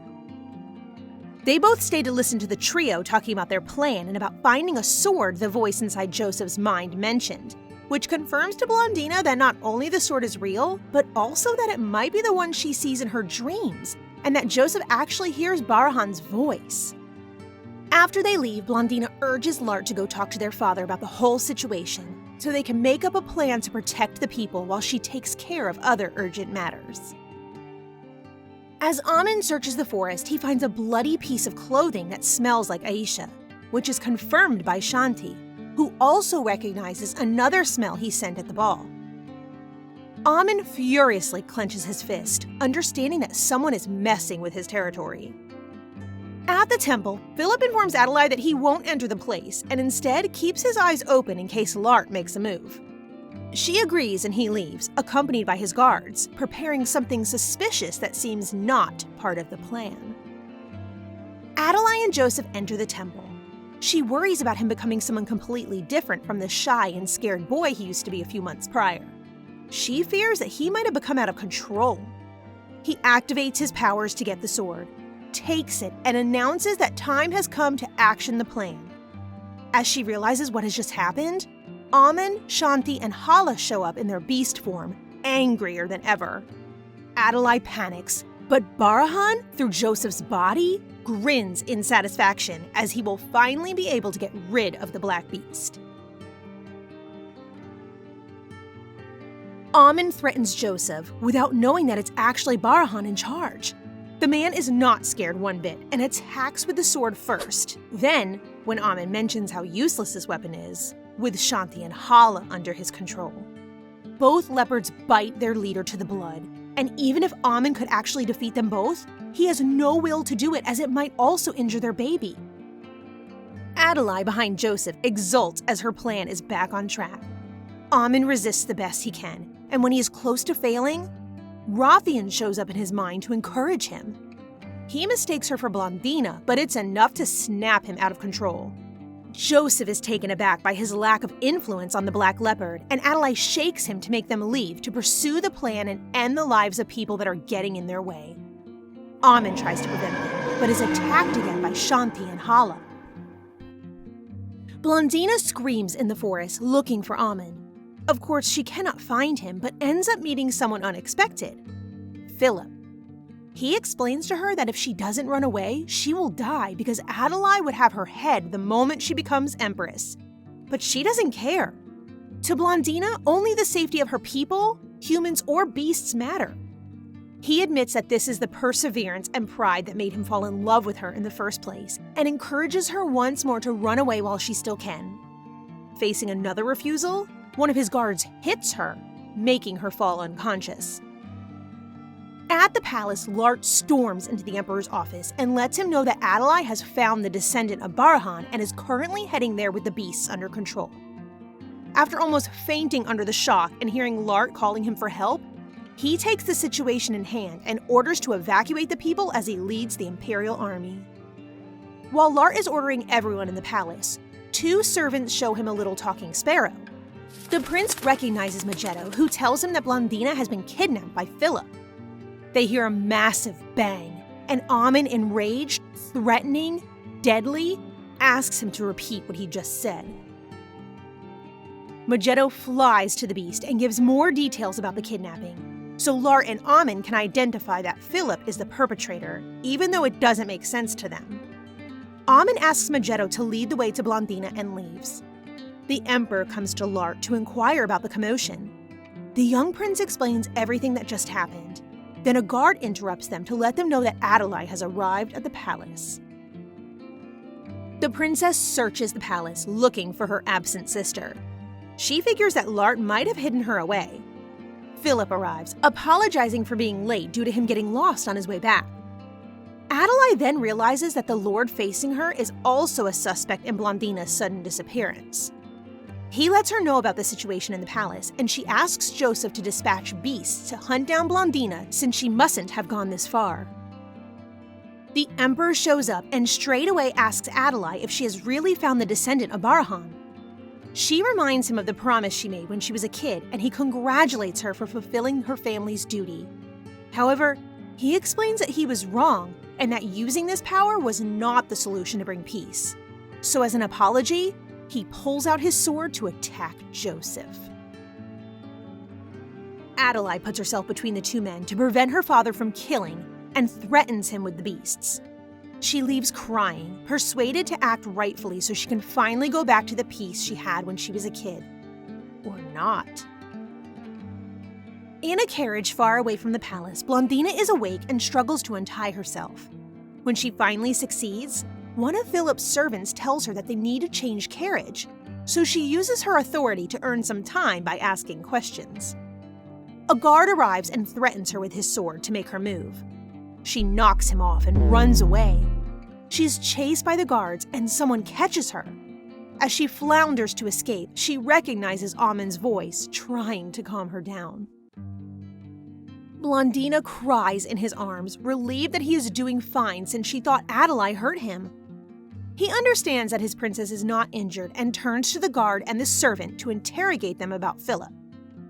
Blondina tries to prevent him, saying that they have no time as her sister might already be in the palace, but Amon doesn't listen and proceeds anyway. At the palace, Adlai is informed by Joseph that Blondina is nowhere to be found. She hears and sees everyone fighting outside, including her father and brother, but can only think that her sister is not there. Philip enters her room, acting all sweet and charming, but she throws the truth at him. He is the one who hides Blondina. He grins, pulls out his sword and walks to her, explaining that if he was fine with her plan at first, he changed his mind somewhere in the middle, and while he places his blade under her throat, says that he would rather take the crown from her instead of becoming a consort. To do so, he gave her a fake magic stone to swallow. Philip also lets her know that he is the one who ate the real one and takes the opportunity to tell Joseph that if he dares to attack and kill him, he will die too. He finally announces to the princess that she lives her last moments, and that he will allow her to have them with the family members that she cherishes, and pushes her through the window behind. Lart hears Joseph calling her and sees his sister. As she falls, Adlai suddenly realizes that she would be better off dead and accepts her fate. The Emperor manages to catch her before she reaches the ground. Joseph faces Philip, but there's no Joseph within his body anymore. He informs Philip that he never swallowed the stone and that he can never have any power over a deity like him. The young man understands that something is wrong and tries to defend himself. However, Barahan manages to stab him with his own sword. He heads to the window and enjoys the carnage below. Someone yells that Princess Blondina has arrived with Amon. Lart goes to the couple and holds his sister, relieved that she is alive and safe. She hugs him back, feeling the same about him. Amon inquires about the Emperor and Adlai when Barahan shows up, mentioning that the princess died a meaningless death. He introduces himself as the ancient god and calls Blondina Raphian, making Amon protest, as the goddess passed away a long time ago and did not reincarnate into the young human. Barahan launches two beasts against them. Amon heads to the god, avoiding his possessed friends, and Lart protects Blondina, who feels guilty and useless. Barahan appears behind her and takes her by the throat. Amon jumps furiously to them, but is blocked by the other beasts. Barahan keeps on choking Blondina, asking the uncontrolled beast to wait for his turn. When he feels something stabbing him, the princess has taken his sword and managed to stab him in the chest. The diversion works since Barahan drops her to the ground, shocked by the fact that his body is actually mortal. Amon takes the opportunity to attack and bites his arm, nearly enough to rip it off before being held back by the beasts again. Blondina coughs, wondering what she can do to save Amon, who is in great danger facing the god. She notices Raphian's sword nearby and tries to go get it. Unfortunately, her legs seem paralyzed and she cannot move. She hits them, ordering them to move so she can help Amon, the same way he always helped her in the past. She remembers the ring impregnated with his power and how she absorbed it when she was in danger. While Barahan keeps on bragging about finally being able to kill this beast he hates so much, she grabs his hand, distracting him, and starts to absorb his power. When he realizes what is happening, Barahan grabs her by the hair, trying to push her away, but she holds on tight, her eyes turning golden. Amon jumps one last time at the god, fatally injuring him this time. He then rushes to Blondina's arms, hugging her in relief. As she feels the happiness of saving the one she loves, Barahan gets up and stabs. Nor Barahan nor Amon can believe what just happened. The beast feels Blondina loosening her grip around him and falling, dying as she just stood to protect him one last time by taking the sword in her chest. She looks him in the eyes, caresses his cheek, tells him how much she loves him and how happy she is to share her last moment with him. Then finally, she closes her eyes to not open them anymore. Barahan observes the scene from afar, astonished that killing the princess didn't bring back his powers. Lart stabs him in the back, looking deadlier than ever with his cold eyes and blood all over his face, enjoining the god to just die. Lart rushes to Amon to inquire about Blondina. When he sees him petrified, tears in the eyes, holding the bloody corpse of his sister, he realizes what happened. Despite the shock, he notices Rafian's sword is still glowing. He picks it up and tries to wake Amon up from his trance, mentioning that if Blondina is indeed the reincarnation of the original god, then maybe the sword might help them to get her back from the dead. He takes it, and Rafian appears out of nowhere, shining, smiley, happy to see her favorite kitty cat again. She confirms that despite Blondina holding her powers, they are not the same person, and Amon is not the beast she used to love. However, she gives him what remains of her powers and tells him to rush to the springs to find what he looks for and finally be happy. Amon runs through the forest like he never ran before, carrying Blondina in his arms, begging her to hold on just a little longer.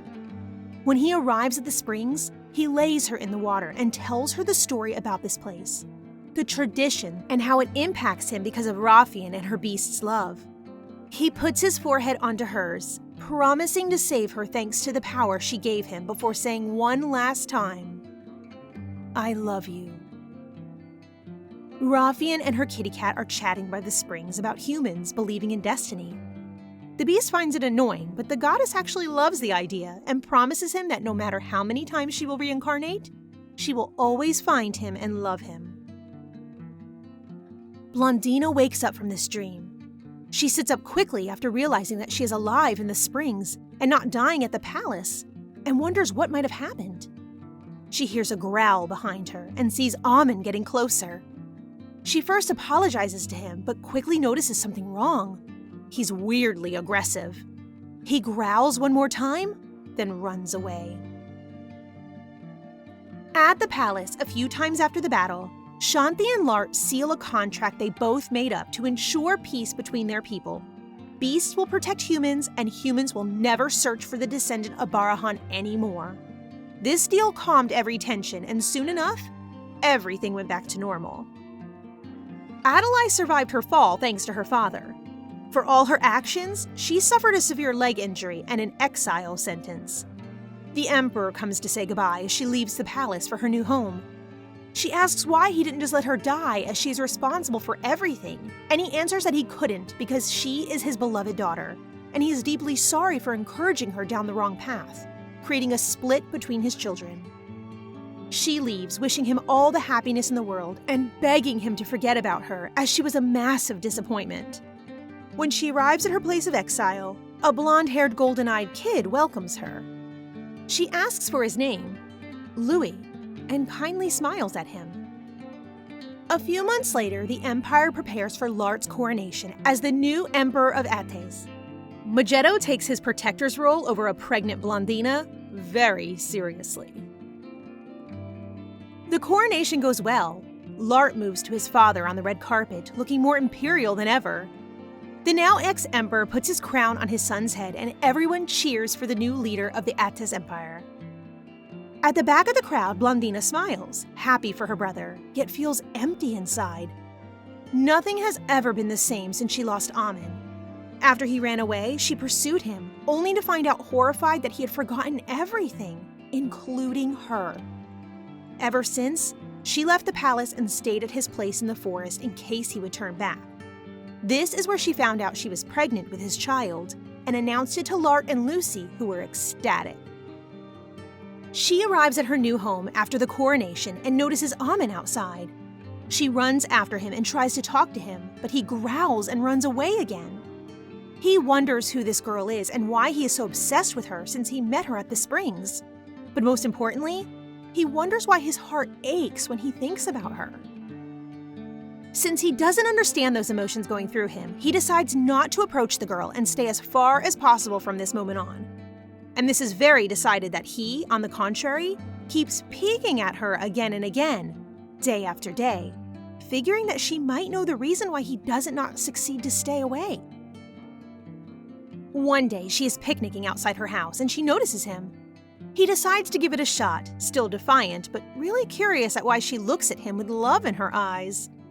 Lart and Lucy appear and ask why she is sitting on the ground like that, to which she shows them Amon hidden in the bushes. She takes the basket they brought her and makes them turn back to the palace, since Amon is now here to protect her. They grudgingly obliged, mentioning that there would always be a place for her with them and that they would come back soon to check on her. Amon gets closer and peeks at the basket, wondering how she can survive and be strong with such poor food. She takes this opportunity to pet him, which startles him. He blushes, but leaves angrily anyways, while she screams that she will keep on waiting for him. The day after, Blondina wakes up and exits her house to find a dead boar in front of her door. She quickly figures out that Amon is the culprit of this offering, and he comes to her, asking to be pet like she did before. She happily obliged. A few moments later, the doctor comes to check on Blondina's pregnancy and faces a pretty territorial Amon. After he leaves, she explains to him that he was there to prepare her for their big day. He is confused at first, not having a clue about what she implies, so she tells him about the baby and that he is the father.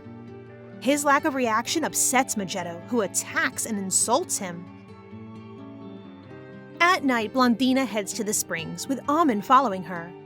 She sits on the ground and invites him to sit by her side. She explains that she always felt weird in this place because of everything that happened there.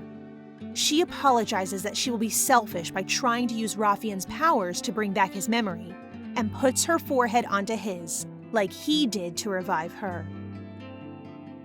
He changes into his human form, tears in his eyes. She looks at him, scared that it might not have worked, but he asks, does he deserve to be by her side when he let her down so many times up to the point she died? She smiles and hugs him, reassuring him by saying that she is fine now. It's all thanks to him. They lay in their bed. She tells him the latest news, but he barely listens, only focused on his own kid. She tells him that she waited for him to come back to name their child. Once again, he tries to apologize for his behavior, but she cuts him up by thanking him for being with her again. At the palace, Amon must now face Lucy's rage. If Blondina doesn't hold any grudge, it's not the case for her former lady-in-waiting and future sister-in-law. The most powerful beast of all time has never in his life been this scared of anyone before. So did Lart, quite concerned about his future wife. Lart suddenly kidnaps Amon, leaving Lucy and Blondina alone to discuss their dream wedding since they are both engaged. After admitting that she would love to have a simple, intimate wedding, Blondina sees her friend rushing to Lart, confirming something. Lart then drags Amon to the former emperor, who seems also part of some dark plan, which annoys the beast. A few days later, Amon turns home late to an upset princess. He admits that he has been out at the palace so much lately to prepare for their wedding. She is shocked at first, but is in the end really happy that he is still considering marrying her. 3 days later, she prepares herself with Lucy. Blondina thanks her friend for always being with her since their childhood and for planning such a wonderful wedding. Blondina finds Amon in the garden. The beast's jaw drops when he sees his bride, and after recomposing himself, He takes her hand, and they finally go to their wedding ceremony. Under the eyes of her father, Lart, Lucy, Aisha, Hala, Shanti, and Zen, Blondina and Amon exchange their vows to support and love each other until death do them part, the same they did hundreds of years ago. Wow, this series is very popular. Why should we end the fun then? Are you ready for some bonus chapters? Please like our content and subscribe to our channel to keep on supporting us. Here we go! The newlywed couple goes for a walk in the palace as Blondina needs to exercise. As she scolds Amon for being too overprotective, she notices Magetto in a corner, visibly feeling upset. She asks him what is wrong, and he expresses his concerns about being too loud, too talkative, which leads him to ask the princess if she will still love him anymore once the baby is born. He mentions that Shanti and Hala changed as much as everyone around him once they had a baby, so he is scared to end up left out. She reassures him because Magetto was actually there for her when she was in trouble or needed someone, so how can she neglect him? Magetto apologizes to the baby for his jealousy, then starts a new argument with Amon. Later that night, Blondina regrets her lack of attention towards Magetto, telling her that she is the most careful person he has ever met and that she shouldn't be sad, or the baby will be as well. She smiles and mentions that considering the kicks, they will meet their child very soon. Amon worries. His own mother died giving him birth because of his powers, and he is scared that his princess might be too fragile to handle delivering a divine beast like him. She comforts him, showing off her magic, which makes her not completely human anymore. So she is confident and either way has no plan on going anywhere except near him. The day of the birth finally arrives, and Amon cries in his beast form, scratching the door of the delivery room, from where Magetto and him have been kicked out by a very annoyed Lucy. Finally, after a ridiculously endless amount of time, they hear screaming inside, so Amon storms into the room, panicking. Lucy shushes him. Blondina lays in her bed, alive but exhausted. She smiles and enjoins her husband to go check on the babies. Plural. He goes to the cradle and immediately falls in love with the two adorable little human boys in there. A few months later, Anish and Talai, the toddlers, play with their dad, then start a fight to get Magetto, while their parents talk about them having powers despite being humans, just like Blondina. As the fight gets more intense, they reach out to separate them, but witness a full beast transformation, leaving them all dumbfounded. Amon laughs in relief. His sons are both divine beasts as well, and they came into this world without killing their mother. He has never been happier. Seeing them fight reminds the two parents of how they met, when Amon fought with Hala and Shanti when they were kids. Magetto, still in trouble, screams for help. Shanti and Amon are both discussing how troublesome their kids are when Zen asks his dad why they are here, outside the forest. Shanti points out to Hala in her human form, training for the archery tournament with Blondina and Lucy. It's the princess's turn to shoot, and as she hits the target right on the spot, Amon brags out loud how amazing and wonderful his baby's mommy is. He looks at her, laughing with Hala and Lucy, and remembers how lonely she was as a kid and smiles at her great character development. Lucy is about to shoot as well under the worried eyes of Lard, and when she hits the target, he screams in pride and yells at everyone to throw a party to celebrate the Empress's success. Amon and Shanti look at him, judging how emotional he's become since their wedding.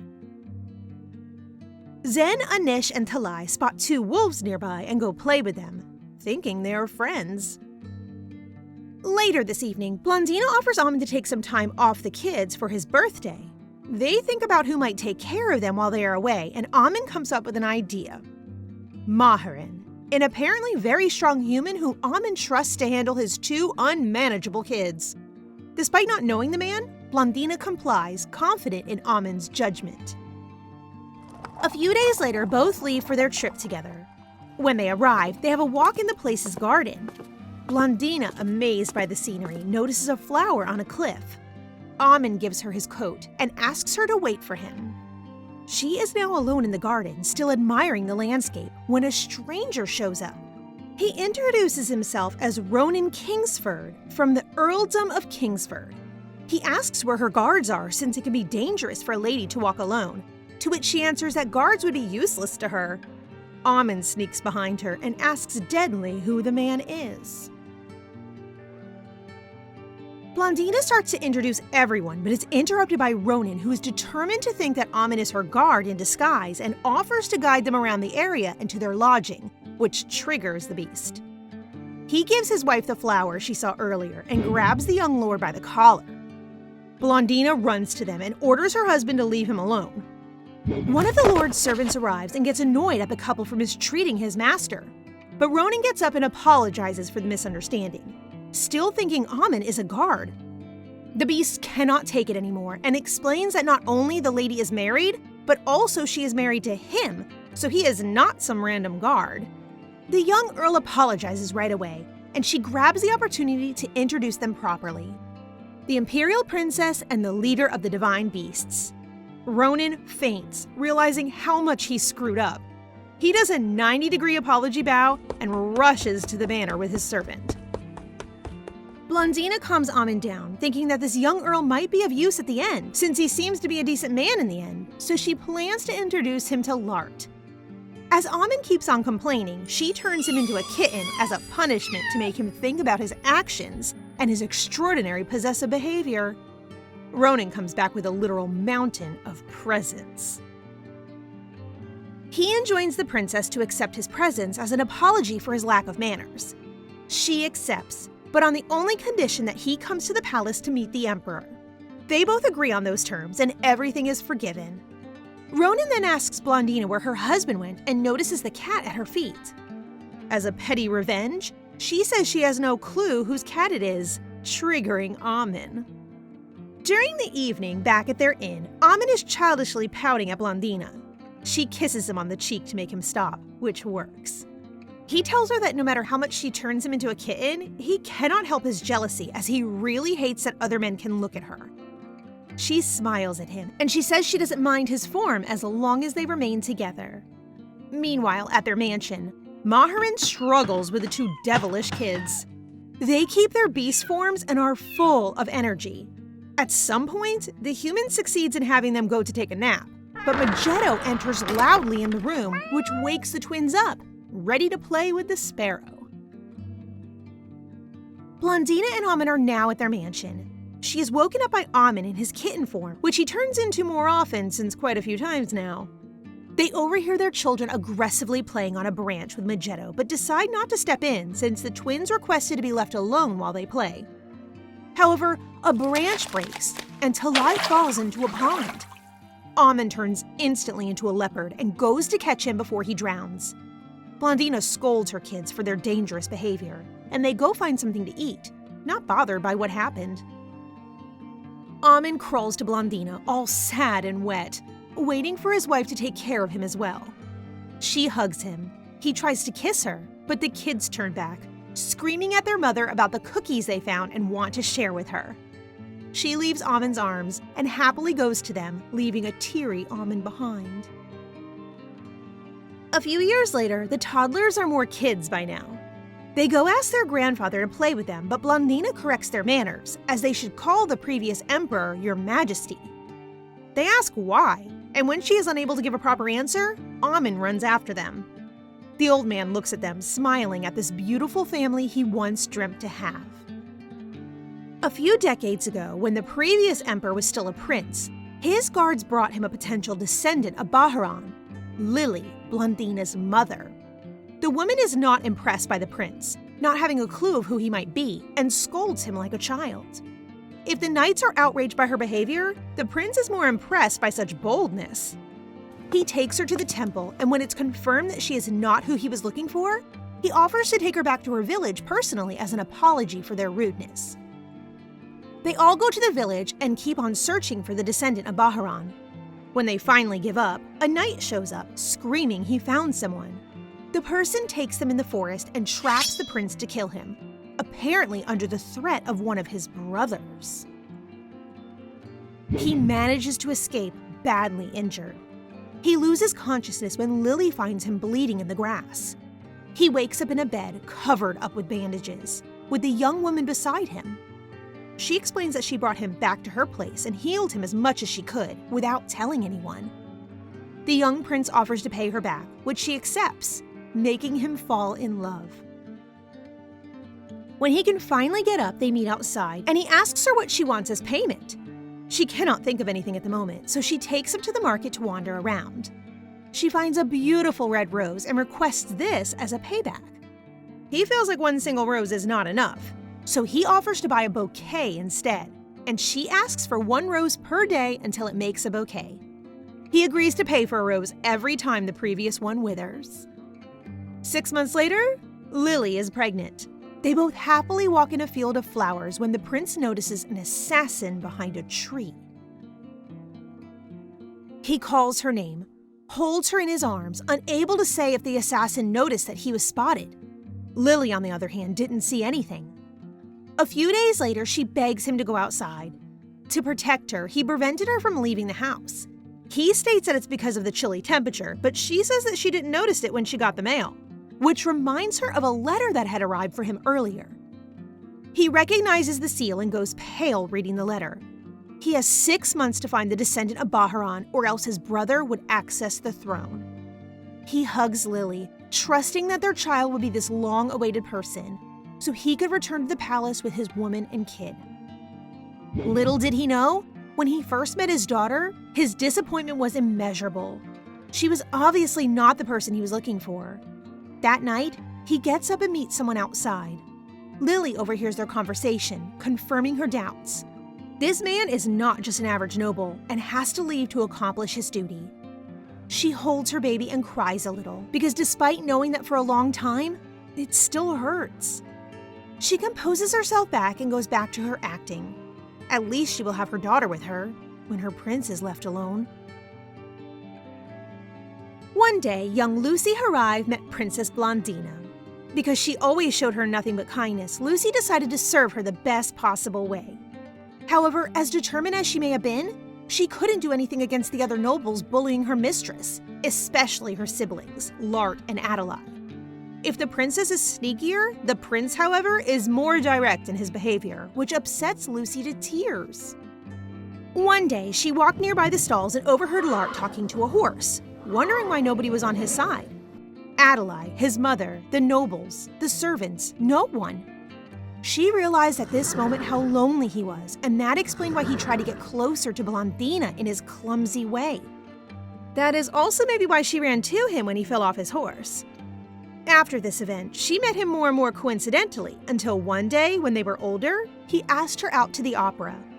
She first refused this relationship due to their ranking difference, but the man is tenacious. He kept on covering her with gifts, asking to spend time with her, not minding what people might think about them.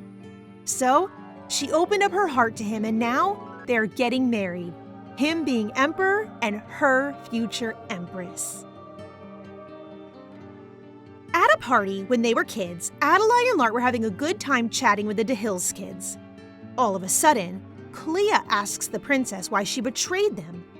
Adelaide is now trapped in her mind, debating herself between the De Hills, Lart and Philip all looking down to her and pushing her to her death. She wakes up and sees Louis worried by her side. Later that day, she is sitting by herself at her table, so she invites the young kid to join her for dessert as she needs some company. She asks him if he has any family, since he reminds her a lot about Joseph.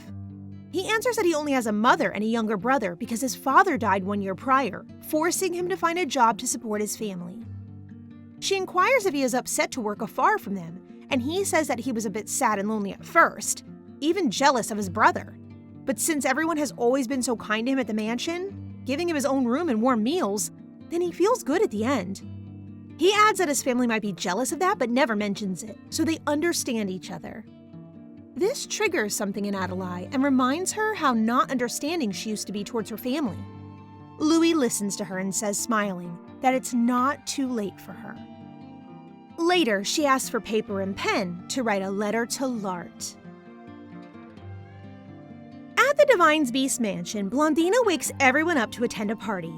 She struggles with the kids, but mentioning food and their friend Zen works wonders.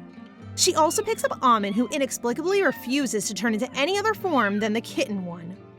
They all arrive at the party and find Shanti, Hala, and Zen. The 3 kids happily run to the food, and the 2 beasts wonder why their leader is laying on Blondina's shoulder in his kitten form. Hala offers to watch the kids, so Amon and Blondina take some time they obviously need for themselves. As they are leaving, they are interrupted by Lart and Lucy. The Emperor thanks his sister for introducing him to Ronan Kingsford, as it allowed him to reduce his workload. A servant arrives to warn the imperial couple that a delegation has arrived and that they need to go to welcome them, to Amon's great happiness. However, when the delegation arrives, Blondina comments on their beautiful hair, and the beast cannot take it anymore. He turns back to his human form and complains that she never looks at him anymore and only cares about others.